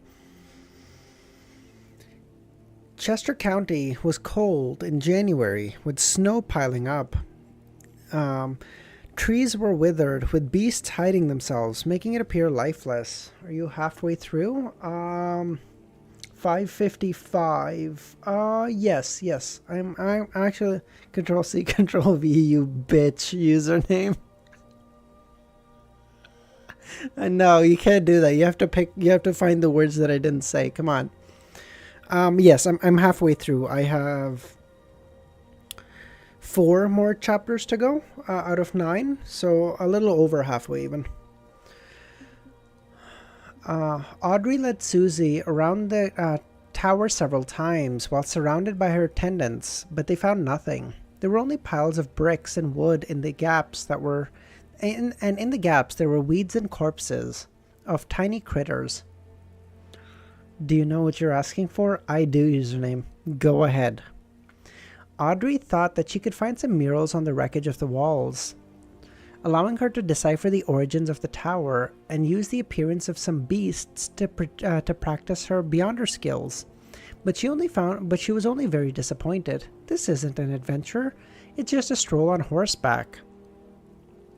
She pursed her lips and walked to her horse. Unwilling to resign herself to this, she asked her attendants, "Are there any legends of monsters nearby?" Half of the attendants had followed her from Backlund before coming to this manor. The other half were locals and were busy in the manor. There was no doubt Audrey was asking the latter. The reason why she had come to this manor was because historically there was a folk tradition of worshipping dragons in the surrounding area. Oh no, I just keep saying that. A young attendant shot a glance at the mistress, mustered his courage, and said, "Deep in the forest there are many fearsome wild beasts. Every year hunters die there, but no one has encountered a monster before." It's just like the situation described in the old folk song that goes around this place. Monsters are in your dreams, dragons are in your dreams. The great imagined palace floating in the air is likewise in your dreams. The great imagined palace floating in the air? This is where you have everything lasting until you wake up. Curious children, brave adventurers, seek out the dragon in your dreams. The attendant deliberately left out the last line because it might be misunderstood as being sarcastic to Miss Audrey. 3 whole lines. I'm not gonna type those. Beat you. A dragon in a dream. A great palace. Audrey pondered over for a few seconds and suddenly felt the folk song wasn't completely meaningless. Did the username's little brother take his phone or something? According to the information about dragons that she'd bought from Little Sun, the dragon of imagination Ankh-Vault had actually imagined a floating city with massive temple pillars supporting a towering palace complex. The name of the city was Liveside?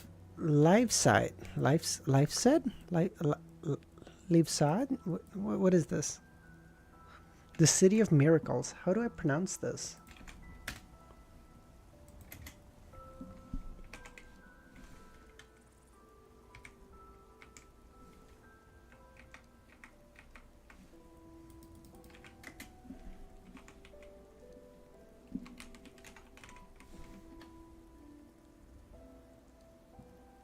I don't know. Write that down. Am I crazy? Does that not sound like the gray fog?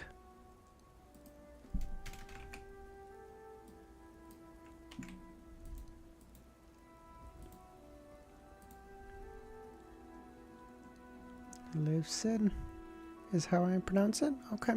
Thank you, Wanderer.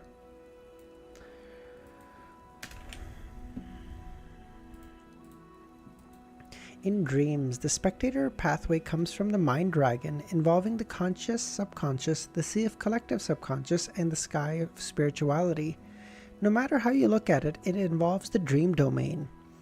Perhaps this ancient folk song is pointing to something. Could Livsid actually exist in the sea of collective subconscious in dreams?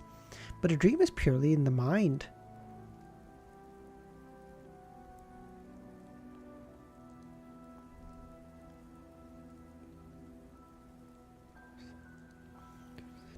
Perhaps entering the room, she glanced at Susie, suddenly having the urge to show off. Susie doesn't know anything about dragons, and she won't be able to detect the peculiarities of the song. No, don't be arrogant. That's superficial. And it's easy for Susie to know I'm hiding something.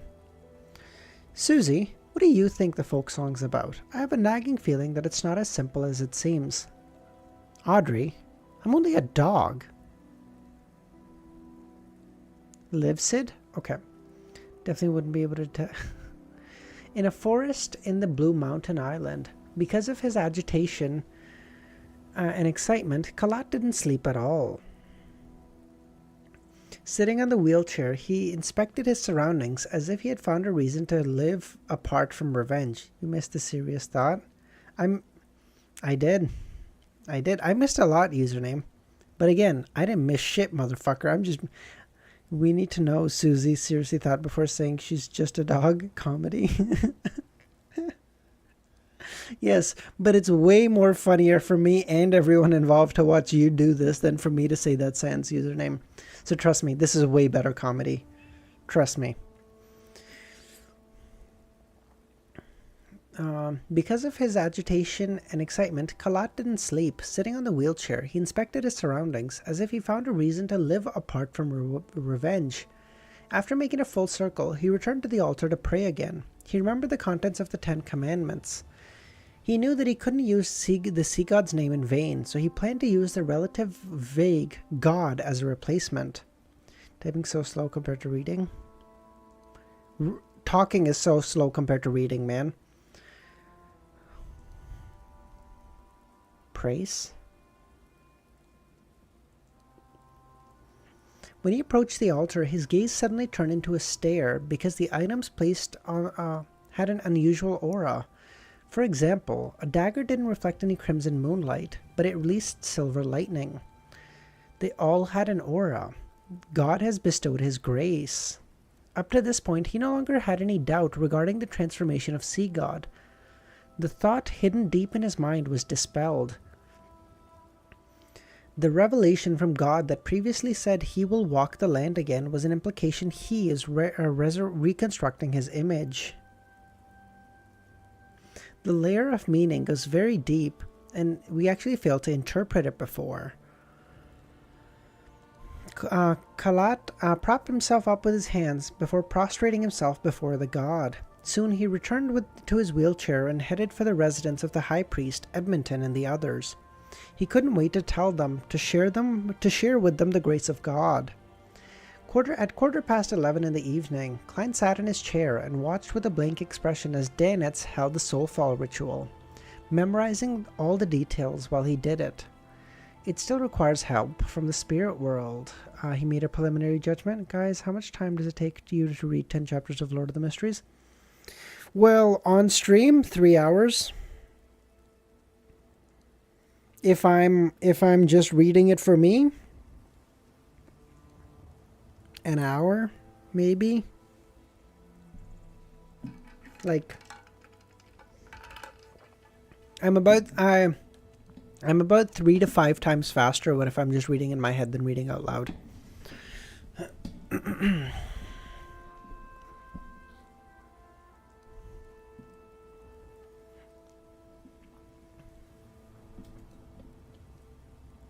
If it's a spirit world creature, one can locate them as long as there's no mistake in the description. Just using a language with a certain amount of power can allow direct summoning or allow them to make their spirit descend. It has nothing to do with distance or range.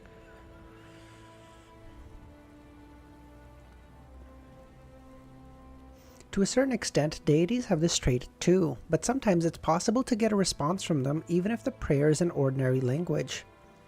Chapter 555, yes sir.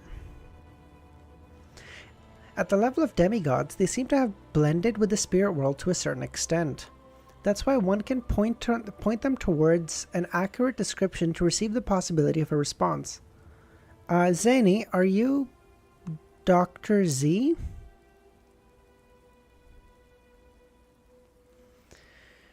But there will be a distance limitation. That's why one can point them towards an accurate description to receive the possibility of a response. But there will be a distance limitation. Once it's beyond a range, they won't be able to receive the signal. See God Kalvatua as an example. The Vice Admiral is a powerful mid-sequence beyonder. To achieve something like this, relying on herself isn't sufficient. She needs to use the aid of a corresponding deity. I'm Mr. Z.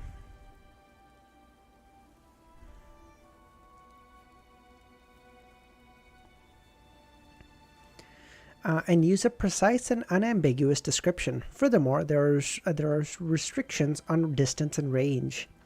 The moment Klein finished organizing his thoughts, the items on the altar began to float up, with the exception of 3 candles. Then it shuddered.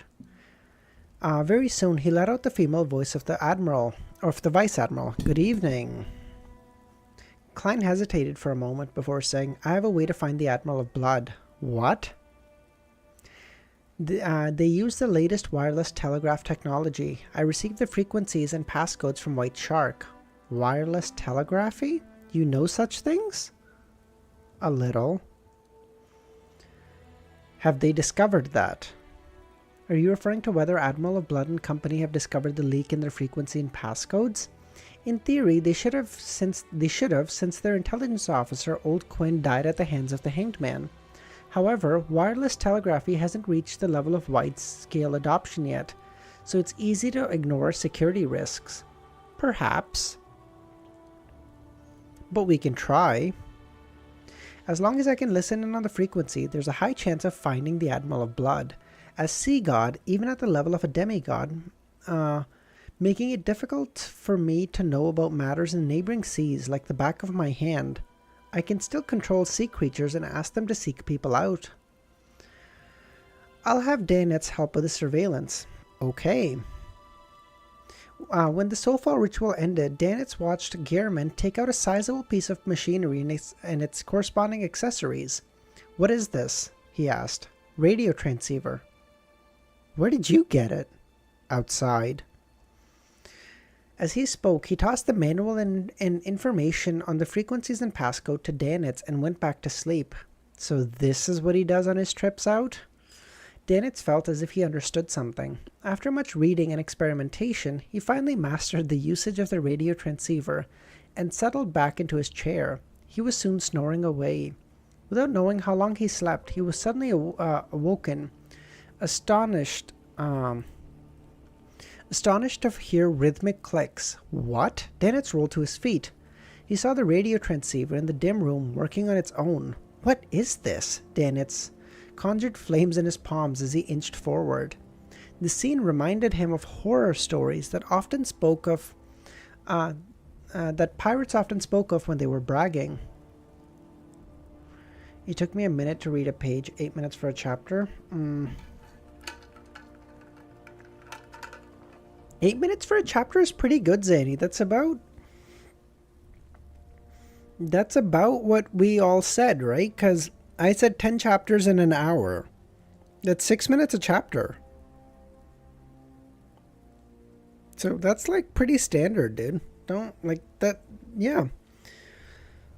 And plus, again, you have to remember, the Lord of the Mysteries is it's heavy.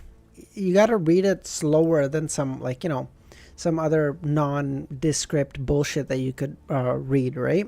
Because it's so in depth. Like there'll be some chapters I'll breeze through, and then other chapters I'll spend like 5 times as much time because I'm taking notes. I'm rereading stuff because I'm going, what the fuck did I just read? So like, give yourself some grace. You're doing fine. I did 10 to 13 minutes per chapter of RI, and RI, I think on general has, I think someone said like 3 times as long as the chapters, give or take, as Lord of the Mysteries, so that makes sense. There's a problem with the radio transceiver. It's connected to evil spirits. Danitz decided to yell for Gehrman the moment he discovered something. As he approached the radio transceiver, he saw several lines of ancient facesack on the illusory sheet of paper. You reread because you missed loads. Look at how much I spammed. That's not true, username. Again, I'm not missing anything, motherfucker. I'm scanning it with my eyes, and I'm not saying it out loud. The two are different. I have no regrets for my speed. 6 minutes, 7 months. Wow. Mine is probably gonna take around 9 months at this rate, I think. Wanderer. Stellum, did you? Are you still here? Sometimes I skim through scene descriptions too. Yeah, like... I sense a familiar but unique aura, but it's about to dissipate. Hello. Danitz attempted a response. Who are you? The radio transceiver clicked again. My name is Aerodes.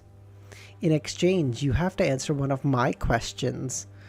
I don't want to get spoiled, but I just want to chat with you. Oh, Zenny, if you're interested, consider joining our Discord. I don't know if you're already in there, but if you're not, consider joining. Because, I don't know, I always have tons of questions. For Lord of the Mysteries. So if you're interested, consider joining the Discord in the description. So you can ask your questions, and then eventually when you're caught up with me, you can watch streams too. But yeah, definitely leave. You're going to get spoiled a lot. So, alright, buddy. That's it. Alright, once you do that, please head out. I don't want to spoil you on anything, because we're like 250. We're a lot further ahead of you, and like the smallest sentence will really deceive you for something, okay? And I don't want to do that. 5:56. Let's go. Discriminatory. That is a big word. Treatment. Oh, good lord. Yeah, I found a copy. Nice. If you want Stellum, let me know. I can send you a EPUB of Lord of the Mysteries on the Discord. Anyway, that's enough. I shan't continue. Oh, no, I was going to tell you that, like, okay, that's good. But good for you, dude, username. You kept up very good. That was awesome, dude. Like, I was watching for the stuff that you, I was watching for the stuff that you that I didn't read, and you were like pretty on top of it.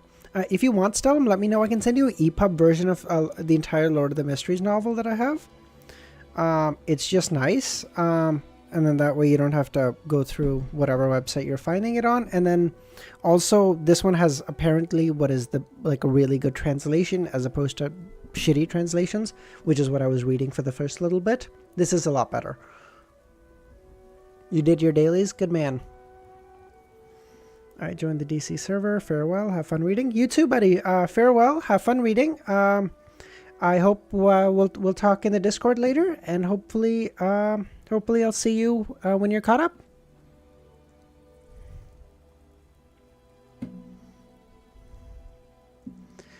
A question. This strange transceiver is a little interesting. You can ask, but I may not answer. You think I'm the kind of adventurer or archaeologist who ends up killing himself because of curiosity? Danitz thought. Eridus then asked, do you have a secret crush on your captain? No, don't speak nonsense. Who told you that? Danitz's face instantly reddened. He felt at a loss to have the secret that had been buried deep in his heart for so many years revealed so suddenly. He was embarrassed and ashamed at the same time. I found one Google Drive link with 8 volumes. Oh shit. Okay, dope. I think 8 is all the volumes, right? Eridus asking the real questions. True.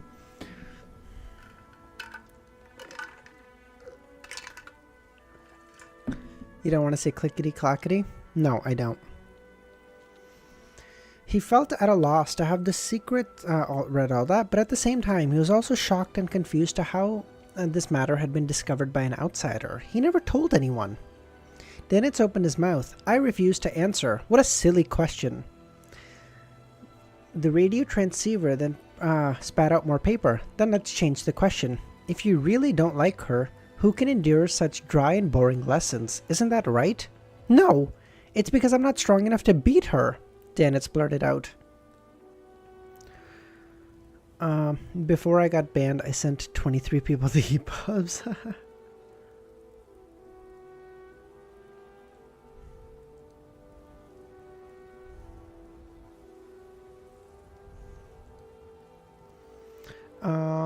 No. A lie, the receiver said. Let's change the question. Oh, this is so cool. Eridus, because I don't know how the fuck he's speaking through the radio transceiver, but the fact that he's speaking through a radio transceiver means he isn't able to punish him, so he keeps forcing him to ask questions.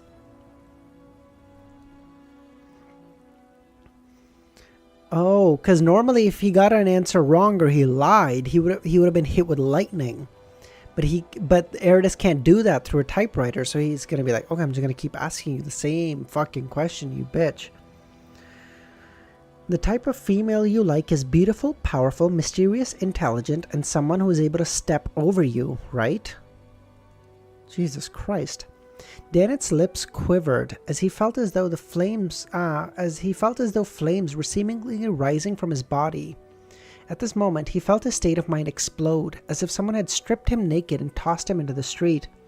It's not physical punishment, it's attacking the dignity.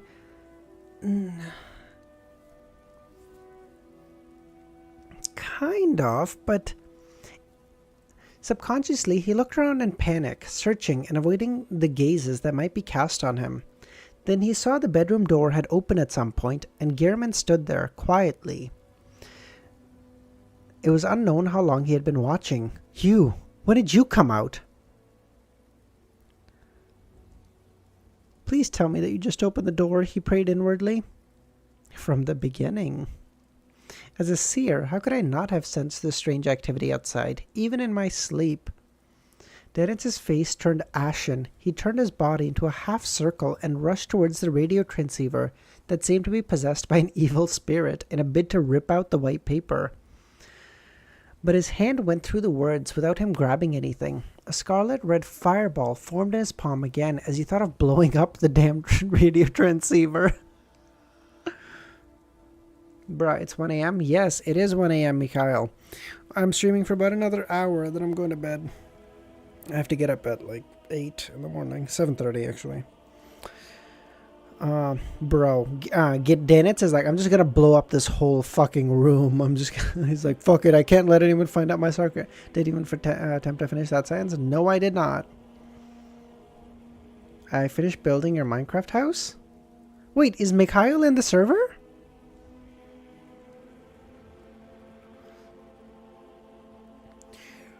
Right. This is... Danitz froze, looking at Gehrman, stepped past him and stopped in front of the transceiver. Eridus. How did it... Oh, he's burnt. Oh, how did I not know that? What? Oh, shit. I'm sorry. How did I not know Mikhail is burnt? Oh, shit. The one who guided me. Yes, thank you, good sir. I am still making my house. We're working on it. It's a work in progress. Eridus, how did it connect to the radio transceiver? It said it sent some familiar but unique aura, which is about to dissipate. Is it referring to the mysterious space above the grey fog? I'm never finishing my house. Thunder, yeah, we have a server. Well, I mean, they have a server. I just joined, really. It's not my server. The transceiver was above the grey fog for a few days, and although it didn't show any signs, it still came into contact with the aura.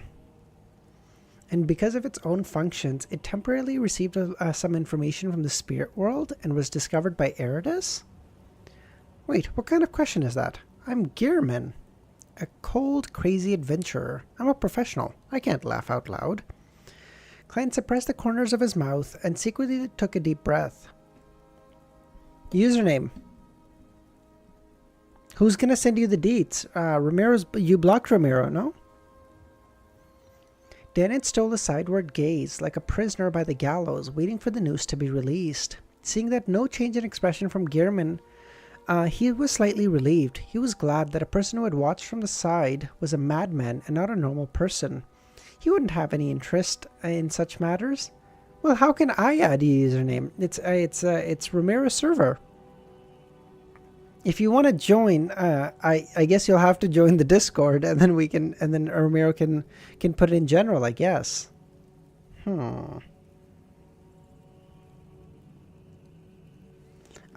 We just live in harmony for the moment, but I mean, if two people want to fight, you go nuts. Maybe one day we'll have the purge, like Mayanite. I doubt anyone here has seen it, but man, I loved Mayanite growing up. That was awesome. If it were any other pirate, I would be too embarrassed to return to the Golden Dream. Any EPUB book reader for Windows? I use Thorium, Stellum. Thorium I find is really, really good. It's free, doesn't have ads. It allows you to adjust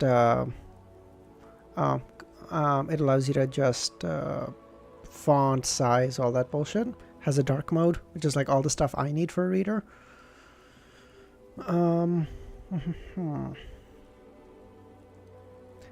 He heard the clacking noise again, and two neat words came out in Loanese.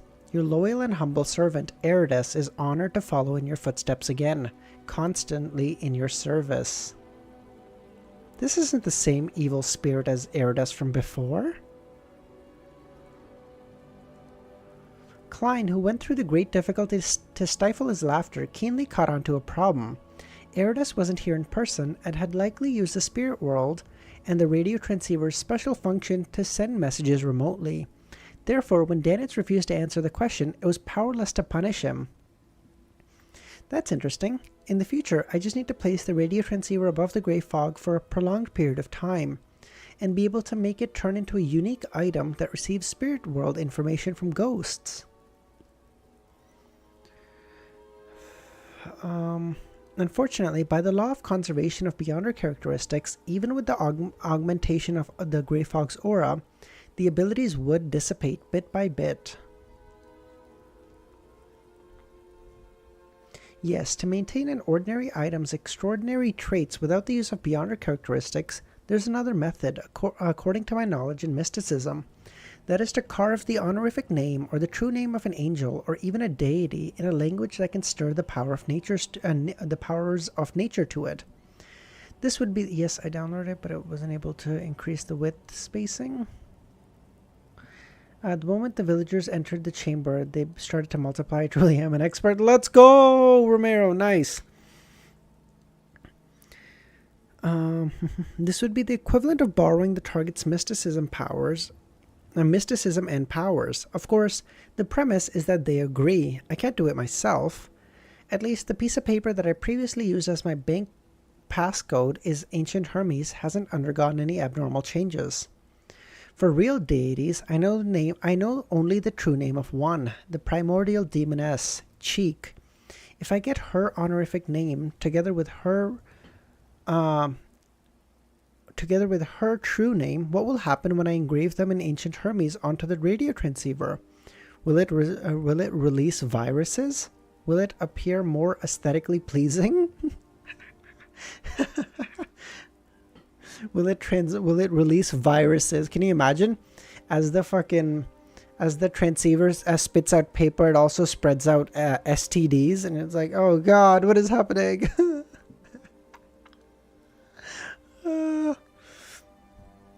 Yes, the outcome with the greatest possibility is that when carving the honorific name and true name, the powers of the primordial demoness will descend, sucking everything dry. That doesn't sound so bad. Hey-oh.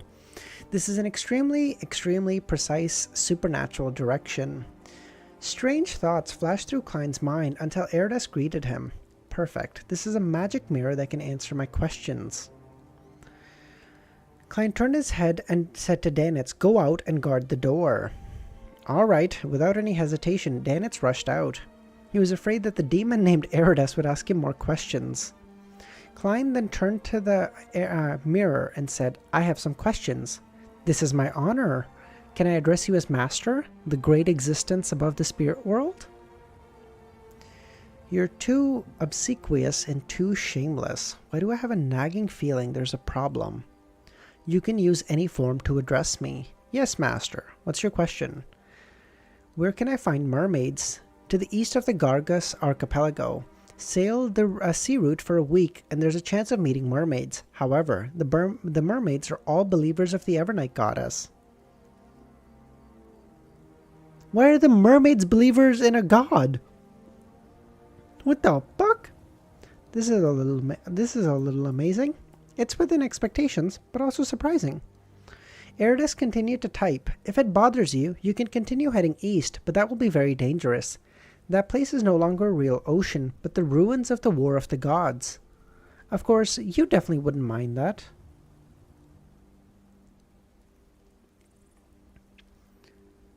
What? The ruins of the War of the Gods. Is that the City of Silver? Am I crazy for thinking that?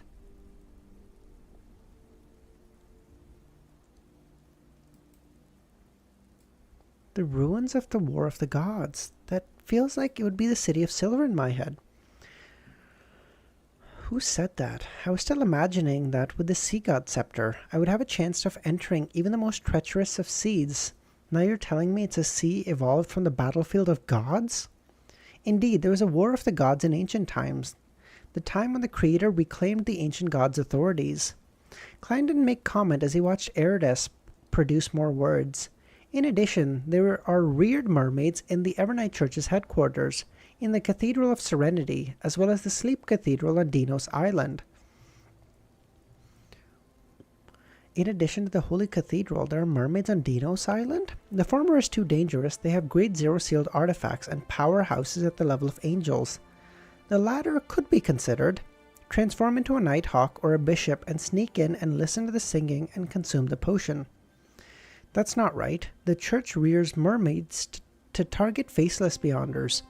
So how can they not be on guard against this point? I have to think of another way. Does the City of Silver look like a sea to you?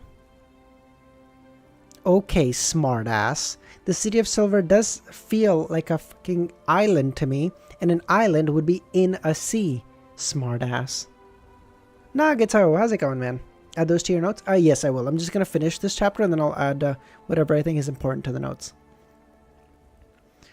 Klein was about to ask a second question when he saw more paper come out of the transceiver.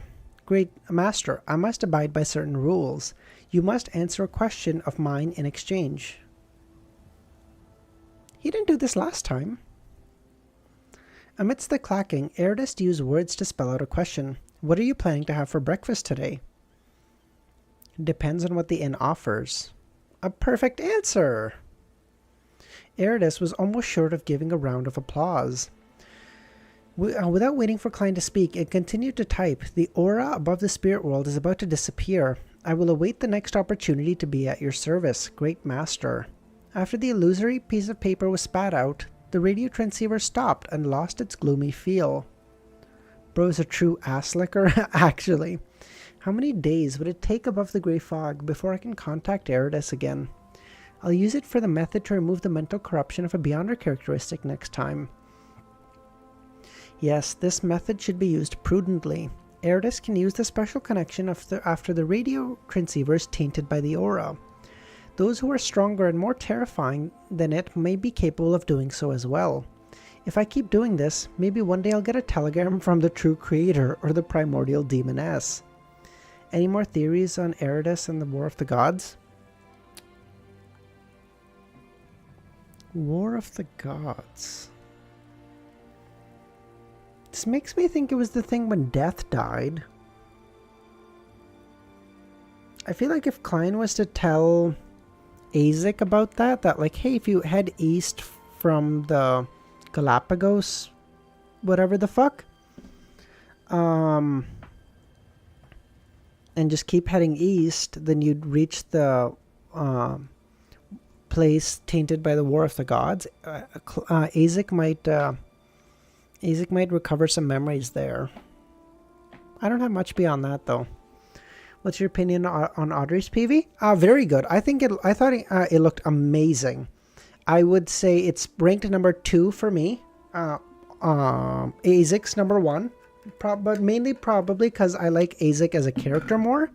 As a PV, they're both really good. Audrey's second, Alger's third. Alger's was fine. He said that.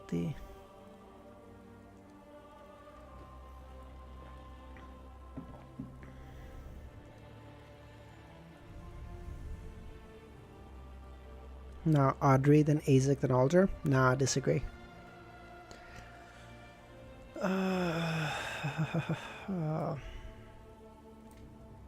Okay, and I'll toss all that into my notes. I liked Audrey one least. Really? You liked Alger's better? Alger's was such a basic bitch. This motherfucker was just standing on the...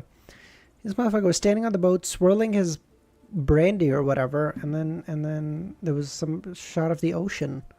That's so basic.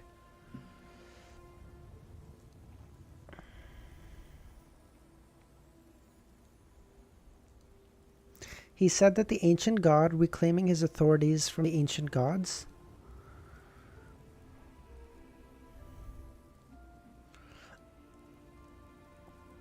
I've not watched Audrey yet, but Alger sounded very mysterious in the trailer.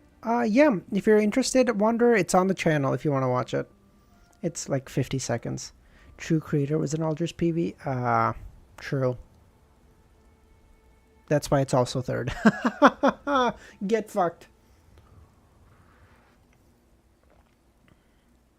Okay, 2 more chapters. I somehow managed to be on time after wasting so much fucking time on the Audrey PV. Holy shit, I'm actually goated. Is it the new one or the old one though? Subbed?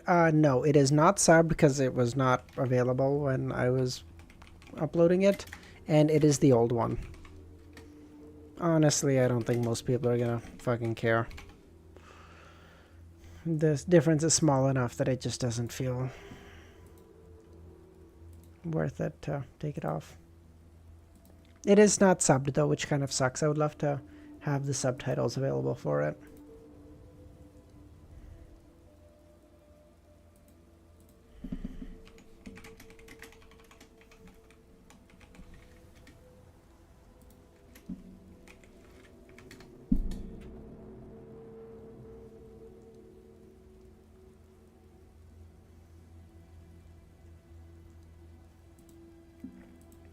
Okay. but you get Mr. Fool's aura scene. It's fine. I don't think it's a big enough of a difference for it to warrant that username, honestly. Okay, give me 2 seconds and then we'll get started on the last 2 chapters. I just want to rest my throat a little bit. Flagrant flower blooms with dignity. Oh, I have heard of this. I've not seen the trailer though.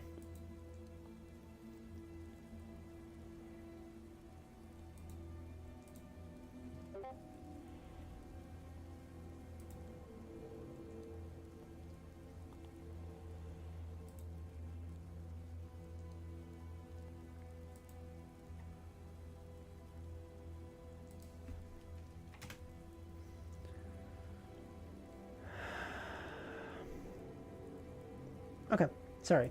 Okay, sorry about that. Let's go. You should do a time guesser break? Sure. Let's do a quick time guesser break. Fuck it, I'm not gonna sleep much tonight anyway. Who even gives a fuck at this point? Oh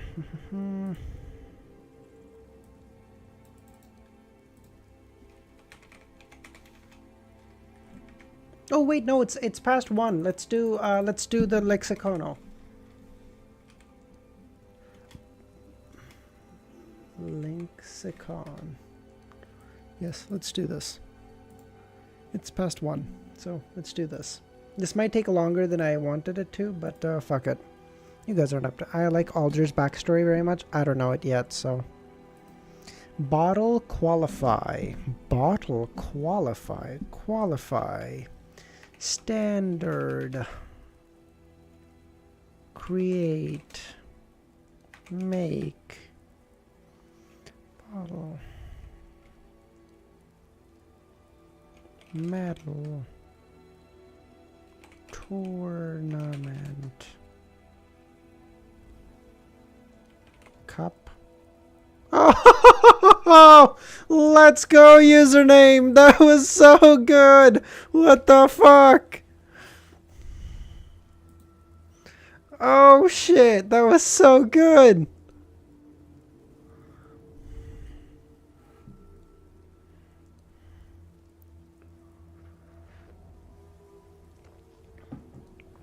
Oh god, that was amazing.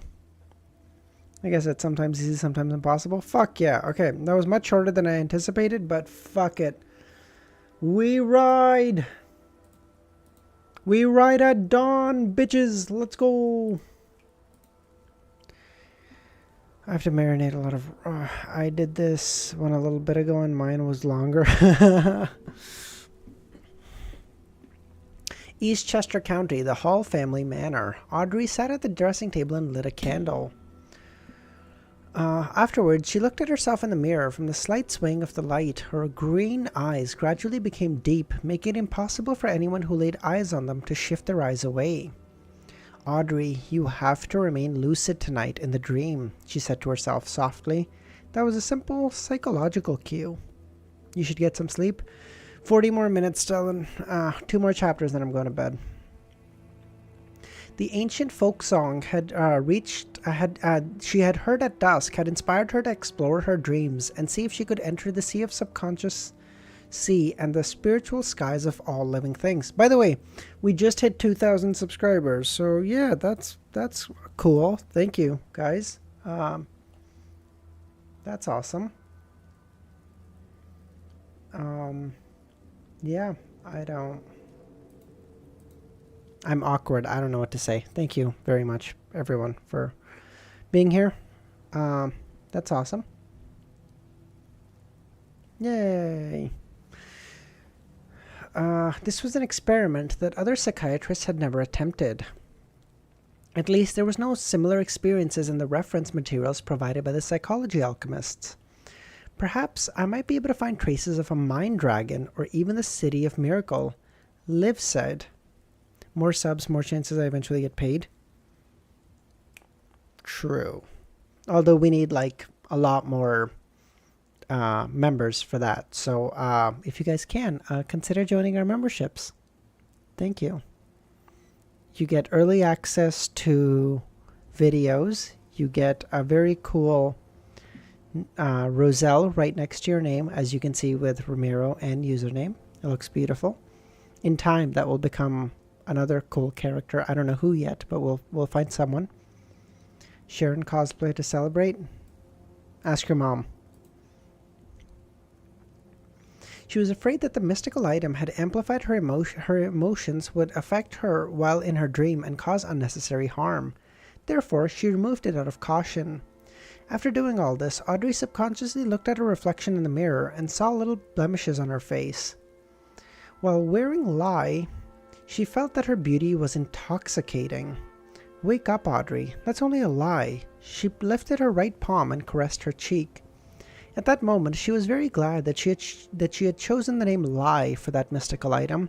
It kept her on constant alert. Otherwise, she feared that one day she would one day be completely dependent on it and not want to face her true self. The day she lost it, it would be very possible that she lost control. The girls who are relatively ordinary looking might never wish to take it off again. After wearing Lie to perfect their looks, they might be willing to die to keep it on them. For a Beyonder, I can't afford to have such a state of mind. She stood up briskly as she walked briskly and expectantly through the warm room in her slippery silk robe, back to her soft, comfortable bed. Her maidservant Annie entered and gently extinguished the lights. Before long, Audrey fell asleep. In the hazy world, she suddenly jolted to her senses and realized that she was dreaming. She looked around with interest and silently said to herself, "Is this what's known as lucid dreaming?" In mysticism, there's a similar concept. It's really effective. I relied on some simple psychological cues that I planted in myself to get a lucid dream. Audrey, you're a genius. No, this is mainly the application of my powers. I mustn't be arrogant. I tried You tried what?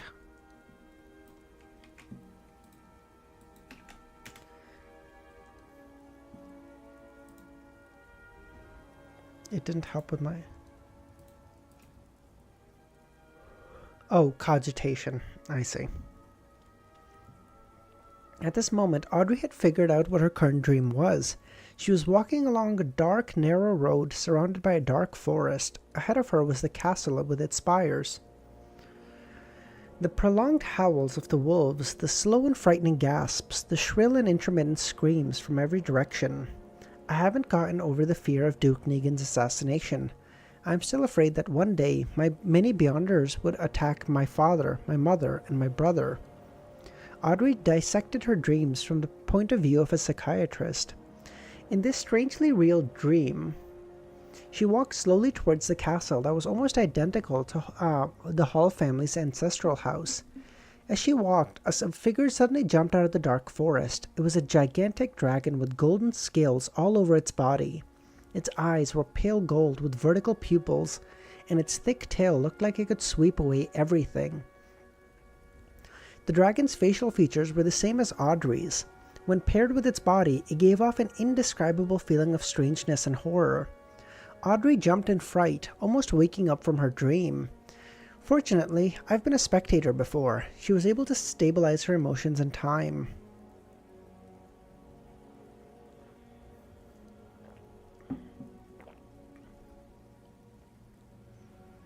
This made her realize that she had never forgotten how she had almost lost control back when she consumed the psychiatrist potion. Back then, her self-relief and improvement in her mood was only superficial. The trauma had taken root deep in her subconscious. Fortunately, I discovered this today. In the future, I can try to treat this trauma in my subconscious. I'm a psychiatrist. If I ignore this issue, I might lose control when advancing to sequence 6, Audrey examined. As she walked, she stopped. As she walked and stopped, Audrey's dream kept changing in an erratic fashion. It had been considered quite an unsatisfactory story. Finally, she arrived in front of the castle and saw an arm-length magical staff sweeping through the air, scattering down specks of light that were resplendent as starlight. The castle that was shrouded in the light instantly became magnificent, and all the gloom disappeared. The melody of a band came from inside the castle as one wall lamp after another lit up. This was the most beautiful expectation I had toward beyond her powers at the start. It really was a little girl's fantasy. She didn't stop, but she walked past the castle to the edge of her dream. She didn't care how the scene behind her changed or how the story unfolded. After walking for an unknown amount of time, she passed through the barren wasteland and arrived at the top of a cliff. Looking out, the grey, blurry void extended into the distance. The area beneath her was so deep that it seemed to be bottomless. Audrey was... oh, by the way, sorry, quick thing. I can't remember the name of the creator, I apologize. The guy who made the Mr. Fool farted video, he commented on the reaction, which was funny. And it wasn't just like a haha, like a comment or whatever. It was like a fucking paragraph. The man commented. Let me find it. Yeah. Oh, Mad3UB. Yes, thank you. No, by the way, like, all love from me. No, like, whatever. I don't want to start it, but it's like the man was,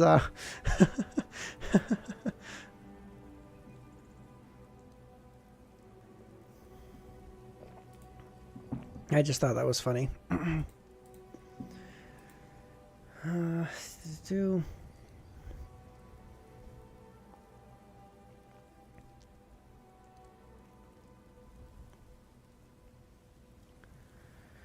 Audrey was keenly aware that this was the boundary of her dream. Well, yes, but in fairness, you have to read his own comment. Again, I want to be clear. I'm not trying to start nothing, whatever, but he, firstly, to clarify some things. First, fog actually does have a density same as air. That was like an offshoot comment. My comment was like, hey, I feel like it wouldn't because it has a lot of water droplets, but I don't know. That was the comment I made, okay? Second, there is a miscalculation, yes. It's because I put in whatever instead of dividing it by early or something. The calcs were done in 3D space. As you can hear in the voiceover, I say kilometers cubed. Just so people don't get confused. In the subtitles, I put kilometers squared. Okay, well, dude, I was reading what was on screen. It was kilometers squared, okay? Maybe and I'll take his word for it. He said it in the voiceover. I didn't hear it. I was going off the subtitles. No problem. And then he says, and then he does calculations. I'm not even going to read over them. I'll take him at his word. No problem. And he says, so it's 5 times-ish higher than the amount, but not by an order of magnitude. Dude, an order of magnitude is 10x. You just said it's 5x higher. I was like going, and I was like purely doing it in my head. It's like an order of magnitude off. So I was like 5 times instead of 10 times. Like, that was pretty good calc off the top of my head. What do you... that was just funny to me. I was like, dude, he's so... I'm not courting death. I'm saying, like, dude, I'm taking everything he's saying at word. Everything he's saying, I'm taking at face value. I got no issues, okay? He said in the voiceover cubed instead of squared. No problem. I must have misheard it. Whatever. I was going off of what it said. I wasn't going up. My problem. No doubt. Okay? On me. But then my calc was basically, it was close, no? I didn't use a calculator. I did it in my head. You can check the VOD. I was like, dude, I don't have a calculator. I don't want to calculate this, but like off the top of my head, he's off by like an order of magnitude. It was like, come on, that was the comment.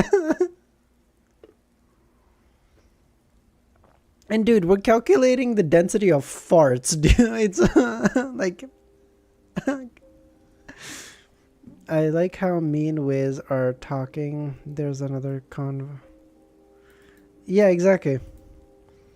We're talking about farts, and then these people are talking about what I assume is harems. Is that what it was about?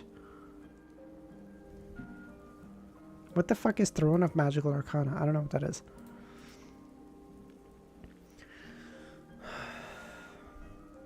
Talking about drama. Did you know about light? No, I don't know anything about him. I saw like a couple of shorts of his, and then never. And then I was told and then when I started reading Lord of the Mysteries, I was told by everyone to not watch any of his stuff because there's a lot of spoilery stuff. So I don't know anything about him at all. So I don't know anything. Another CF novel. Ah, cool. Okay. Looking out at the gray, blurry void extended into the distance, the area beneath her was so deep that it seemed to be bottomless. Audrey was keenly aware that this was the boundary for dream. When she left, she had no idea what would happen. How do I leave? Jump down? Will I fall to my death? After thinking for a few seconds, she came up with an idea. This is a dreamland that originates from my mind. As the mistress of this place, I will use my will to open up a path for myself. Throne of Magical Arcana. Oh, this is the one you were telling me to read, Ramiro. I see. Okay. With the thought of making an attempt, she tried to conjure what she thought, just like the way she did above the grey fog. The only difference was that the former needed the help of Mr. Fool, and now she only had to rely on herself. Audrey stretched out her right hand, pointed it downwards into the depths of the grey fog. In front of her, the grey fog suddenly surged, revealing layers of stairs that led downstairs without an end in sight. Don't trust Romero, he spoiled me on that novel. Ah, what a bitch. Audrey took a deep breath and stepped onto the first step. Step by step, she continued down the stairs. The surroundings grew increasingly quiet, so quiet that it was almost as if she was hearing auditory hallucinations.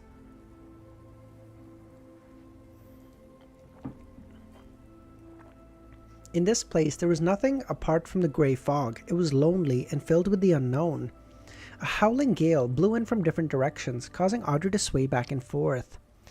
The fear she felt slowly deepened. Before she lost control of her emotions, her green eyes shone with a warm light that seemed to be able to see through the hearts of others. Audrey used her psychoanalysis powers to placate herself. She continued her search. After nearly a minute, a point of light suddenly lit up in the surrounding grey fog. Audrey took a cautious look, only to see that the point of a light was of herself, back when she had just consumed a potion and almost became a dragon monster. While on the verge of losing control, emotions such as worry, horror, fear, and nervousness were overflowing from her. This is my subconscious. So this is my trauma? She was no longer in a hurry to resolve this trauma as she walked down the stairs, step by step, filled with anticipation. According to her theories of the psychology alchemists, the subconscious was at the bottom of her destination, the sea of collective subconscious of all creatures. During her exploration, Audrey once again saw herself listening to her parents' storytelling when she was young. She saw herself as someone who valued her image, but wasn't very elegant deep down. She saw herself participating in the tarot club, only that all the specks of light regarding the latter were tightly wrapped in a grey fog. These are the things in my subconscious. They influence my character and behavior, Audrey analyzed. Amidst the coruscating point of light, there were several times where she was pushed to the verge of emotional breakdown due to the lonely, aimless exploration, but she used her beyond her powers to placate herself in time. Just as she was about to lose control of the passage of time, she saw the last step. In front of the step was a solid, blurry, grey ground. Above it, there were streams of light and shadows. They were dense and overlapping like an illusory sea. The sea of collective subconscious. Audrey took a few steps forward and raised her head to look up. To her surprise, the grey fog no longer blocked her vision, as the clear high skies appeared. There were countless indescribable silhouettes, 7 of which were of different colors. They were lustrous brilliance that seemed to possess immense knowledge. Audrey pursed her lips and happily said, "The sky of spirituality." Then she cautiously moved forward, forging this adventure that she could call her own.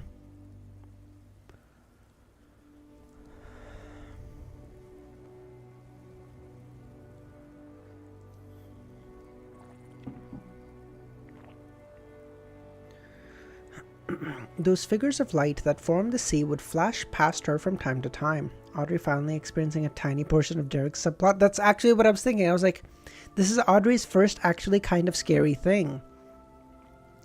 Some contained ancient dragon memories of her being burned by flames, while others bore the excruciating pain of seeing something indescribable. Apart from the imprints of the ancient times, Audrey also saw the gazes of admiration cast on her, one after another, as well as the activities of people who worship dragons. As she walked, she noticed a grayish-white mountain far on her left. It extended upward until it emerged from a sea of light and shadows. On top of the mountain was shrouded in a dense fog, making the entire place hazy. Is that someone else's subconscious? Is that someone else's conscience? The sea is the subconscious, and beyond the surface of the sea is the ordinary conscience. Yes, he's dreaming. Audrey suddenly thought of a possible application of a psychiatrist. It was to move closer and climb up, directly affecting the other party's subconscious thoughts, allowing them to naturally act according to her bidding.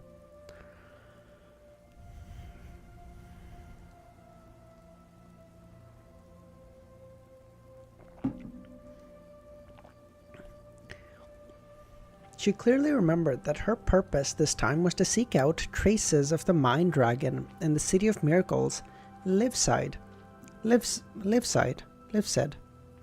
Audrey passed by more than 100 other people's conscience. Gradually, she felt exhausted. It's time to return. Instinctively, she raised her head and looked into the distance, rationally making a decision. She stood there for a long time, unwilling to leave. A shadow suddenly appeared in the air just as Audrey was about to turn around. It was a pair of two huge grey wings. Under the wings there was a huge lizard-like monster. Its entire body was covered in huge scales. It had 4 thick, powerful legs, seemingly bathing in sunlight that didn't exist as it flickered in what seemed like afterglow of the setting sun. The monster flew over. Its eyes were pale gold, with its pupils vertical, looking arrogant and cold. Its grand and epic figure quickly disappeared into the sea of subconscious of all living beings. Dragon. A mind dragon. Audrey jumped on the spot and looked around. She paced around excitedly, feeling very satisfied with her adventure. Indeed, the tradition of dragon worship isn't here without an origination. In their subconscious, there lives a mind dragon. Audrey resisted the urge to praise herself and decided to return immediately and wake up from the dream.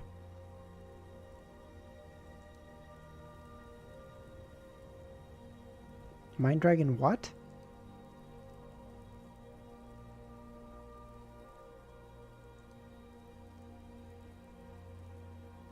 What?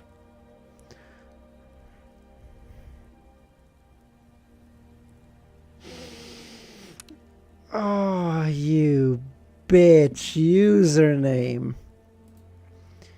You bitch.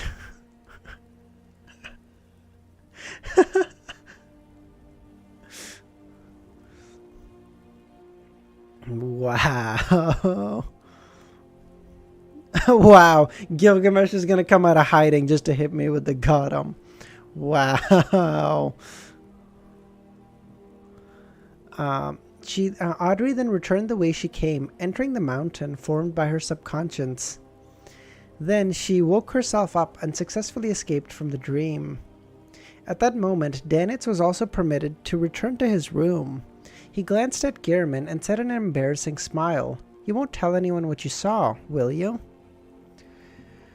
5:58. Took 2 tries, yeah, eventually. Even a broken clock is right twice a day. I guess. Motherfucker. Bro couldn't make a your mom joke out of that one. No, I could not.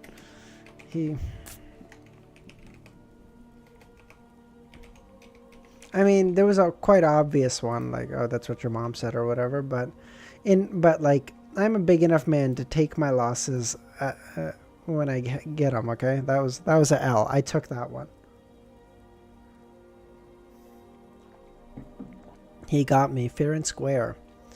Klein didn't answer with a yes or no. Instead, he stopped walking towards the bedroom and flatly answered, "That was a question." Right. Right. A question. A slanderous question with no basis, and I gave a negative answer. Klein gently nodded his head. "I will clarify this with your captain." Dannett stared with his mouth half open, his expression twisted. But his badooning was too strong. He was also considered a somewhat knowledgeable person, so he stopped explaining and arguing and forced a smile. "Is there anything I can do for you? What do you think Audrey will experience?" "I could not tell you, dude. I don't know. I feel like everything always seems to work out for Audrey, so maybe she'll be taken under the wing of the Mind Dragon and she quickly progresses to being a Sequence 6 Beyonder." I don't know.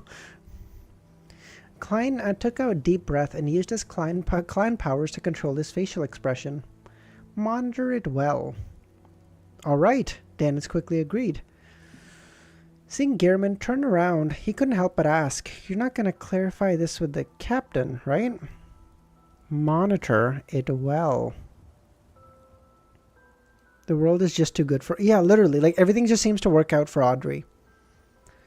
As he finished speaking, he pushed open the door and entered his room and closed the door behind him. The next morning, after breakfast, Klein put on a pair of pants, a thick jacket, and a cap. He changed his appearance and went out, leaving Dennett alone. Along the way, Klein changed his appearance again, making him look more like a native.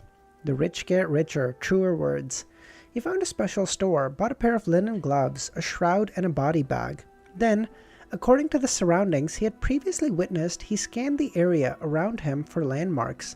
Before finding the bridge and the girl who had died amid the mud in the corner. As it was still winter, the weather wasn't too bad. There were no obvious signs of decay from the corpse, but the festering skin and stench still made Klein instinctively nauseous. Bob, your dad is one of the richest men in the world.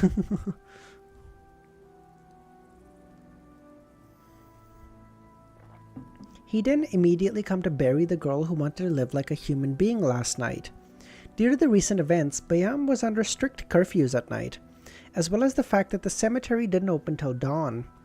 Pulling out a small metal bottle, Klein poured some quelaag oil onto his hand and rubbed it at the tip of his nose. A choking sensation invaded his mind. The smell of peppermint mixed with the disinfectant filled his olfactory senses, making him sober, as if he had just fallen into a sea of floating ice. He was no longer affected by other smells. And you have a personal hotline to what you think is a god. Putting away the metal bottle, Klein put on his gloves, took a few steps, and crouched next to the corpse. He unwrapped the shroud and began to gently move the corpse into the body bag.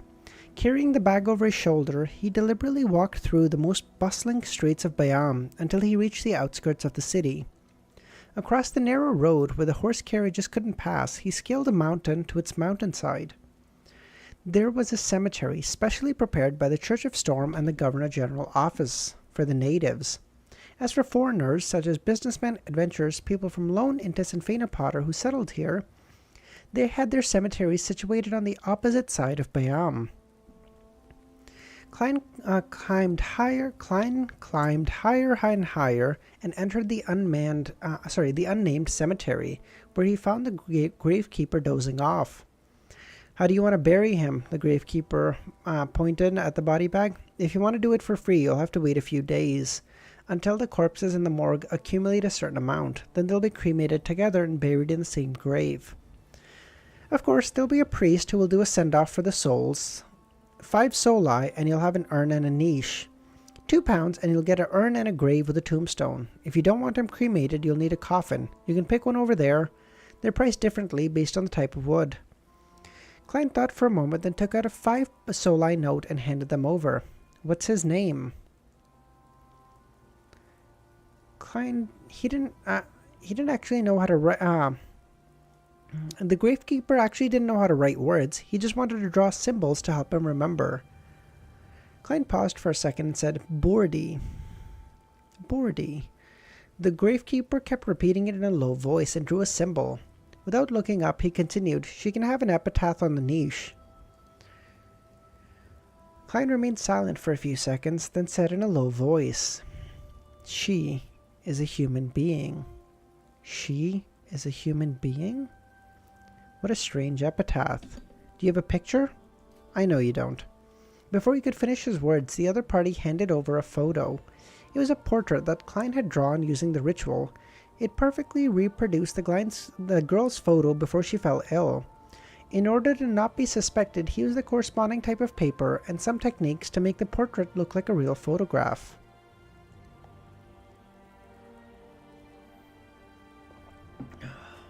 The gravekeeper was surprised but didn't say anything. He quickly took the information and carried the body back to the hut where the priests resided. I'm surprised Klein didn't get her a coffin.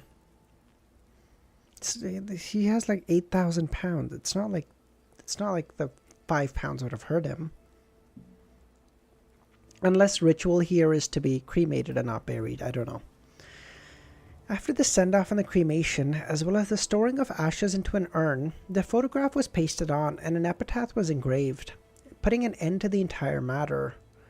Klein took a deep look before turning around to leave. As he walked down the mountain path, he saw Bayam in its entirety. The sea was pale blue, nearing the color of green. It was empty as far as the eye could see. Sails were attached by the harbor, and the chimneys towered high. The streets were crisscrossed as people came and went. The surrounding estates were densely packed, and there was plenty of greenery. The distant public roads were wide, and the railways were straight. It was like a beautiful oil painting that was produced by a master. It was filled with vitality that was hardly describable. You know what this reminds me of? I saw this Keanu Reeves was on a talk show with, I think it was Stephen Colbert. I might have this wrong, but I think it was Stephen Colbert. And Stephen Colbert asked Keanu Reeves. Keanu Reeves he's like one of my favorite, and one of the only people in Hollywood I actually like, because he's he's probably one of the only decent people in Hollywood. So, Stephen, and he's undergone like a tremendous amount of loss in his life, and he's still like such a good person, like a genuinely good person. And so, Stephen Colbert asks him, Keanu, what do you think happens when we die? He was expecting like an answer like, do you think we go to heaven? Do you think there's a heaven or hell? Do you think there's a God? Do you think there's nothing? Whatever. And Keanu's answer was like perfect, because it was the only thing that any of us actually know. And so Stephen asks him, what do you think happens when we die? And his answer was, I know the people who love us will miss us. And I remember hearing that the first time, and I was like, I don't know if there's a better answer to that.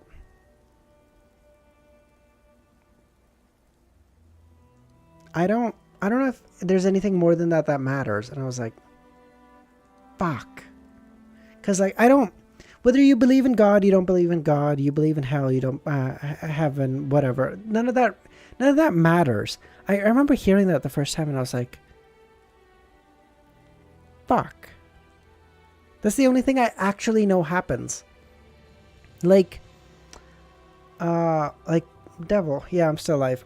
Like I remember, I was at my grandfather's funeral not too long ago. And,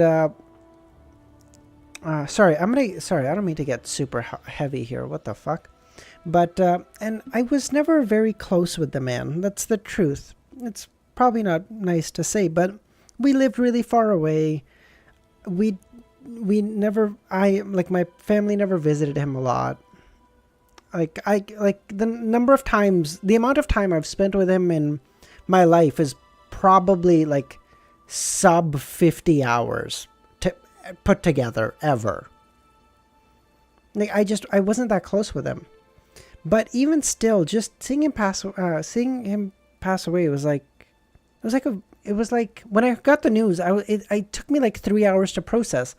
I didn't cry because it's not like a thing I do, but it was still like, fuck, like he was still like a part of my family, and so like I can't, and I've never really lost someone that I actually care about family wise.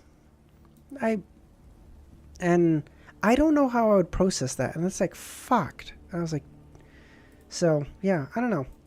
The way this novel describes death is like so hauntingly well. What the fuck?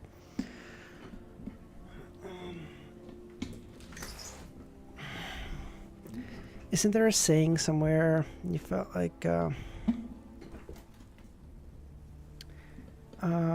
isn't there a scene somewhere about saying somewhere about how you don't actually know how you don't until the last person who knows you? Oh yeah. Yeah, I think so, Giovanna. That's why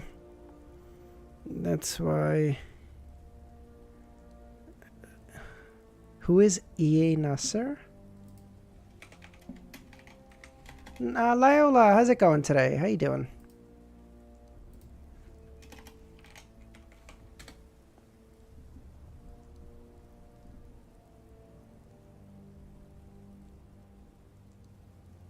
Okay, you don't know him? Shitty okay. Okay, let's finish this. At the top of the clock tower of the Cathedral of Waves, the Church of Storm Cardinal, high-ranking deacon Jan Kottman stood at the edge, looking out for the refreshing sea and the mountain range that stretched alongside the coastline. First complaint letter? Wait. Oh, poor quality copper. Ah.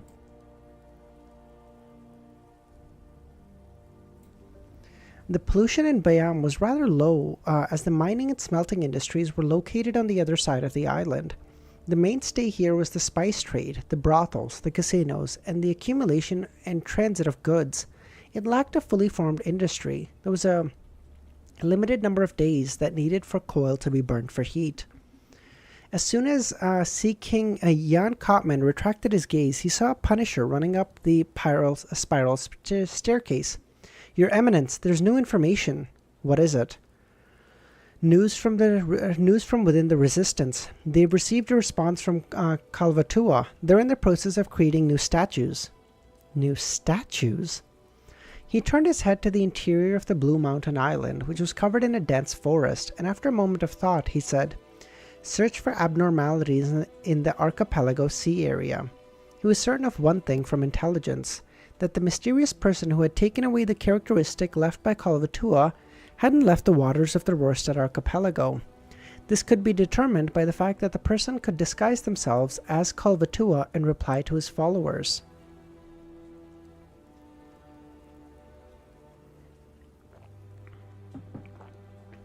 Meanwhile, Jan Kottman knew very well that the Beyonder characteristic left behind by Kalvatua, who had gone mad before his death, would lead to severe side effects regardless of whether or not it was reduced to a real item. Therefore, it would definitely result in an abnormality in the surrounding area. Moreover, he believed that it wouldn't be easy for the mysterious person to find a proper sealing method. Even if he found it, there would be no way to control the effect when responding, hence exposing a problem. That's where you're wrong, bucko. We have a Sequence 6 who is capable of great things. Bro sent his servant through enemy territory and was still treated badly. What? Bro killed Kalvatua and didn't even get anything. True. Yes, Your Eminence. May the storm be with you. After entering Bayam City, Klein dispelled his faceless powers when no one was paying attention and returned to the inn. Got something? Klein asked as he asked Danet sitting in front of the radio transceiver. No. My bounty's been raised to 5,500 pounds. That was almost reaching Steel Mavetti's bounty. Because of this, he didn't dare to head out for a drink or relax. All he could do was stay in the room and listen for a signal. The rate of appreciation is really tempting. This is just the beginning, Klein said. Mr. 10,000 pounds? Dog shit, Danitz cursed inwardly. All those things were done by Gearman. Why did it increase my bounty? Those sons of bitches! He forced a smile and shook his head. Klein held back his laughter and ignored him, and went back to his bedroom to catch up on some sleep.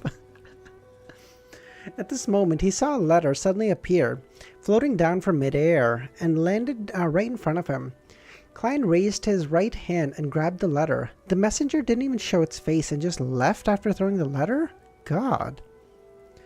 There were two methods for obtaining a messenger. The first is to think of an accurate description, hold a ritual, summon the creature, and make a contract. The second is to directly enter the spirit world and search for the messenger you wish to obtain. After obtaining its consent, sign a contract with it and record down the accurate description for language record down the accurate description language for later use. The first method is relatively simple but dangerous, because what fits the description might be a powerful spirit or a strange evil spirit. Every time you summon it, you can't be sure what you'll attract. This is a risk that's hard to divine in advance. The danger of the second is that it isn't easy to find the appropriate messenger, and there's a lot of risk of getting lost, unless you're a traveler. Otherwise, I don't suggest the second method.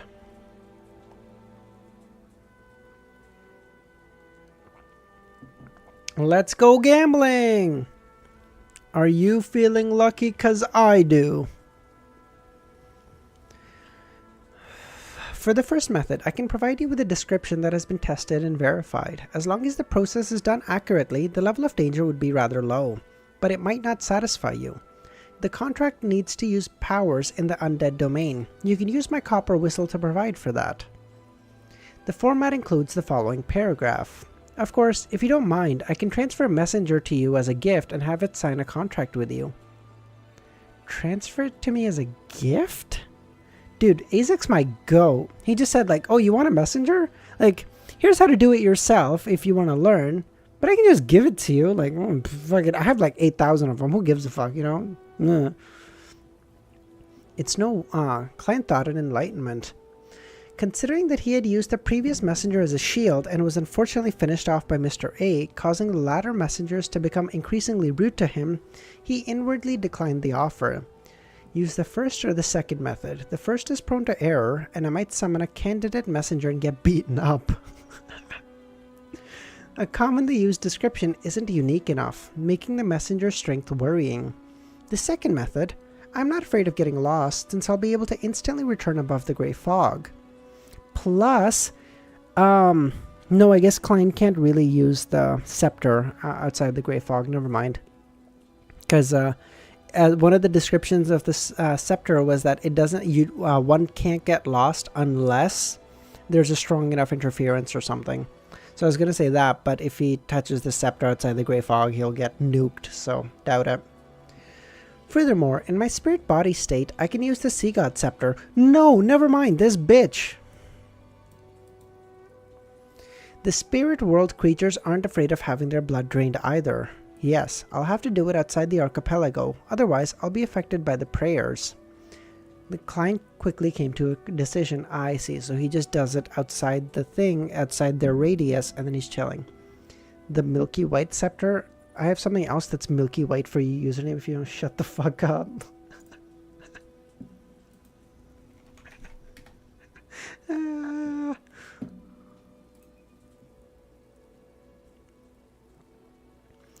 Okay, dope. All right, we'll end it there. That was a good stream. We got through everything. Clip it, ship it, send it.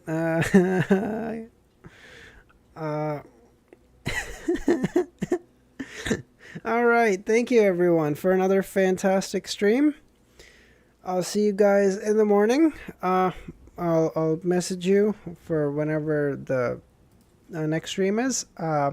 Thank you. Hope y'all have a great rest of your day or night. I'll see y'all in a little bit. There's no artwork right now. Milosh isn't here, so we're good. Art isn't real. Yeah, exactly. All right. Thanks, everyone. Love you guys.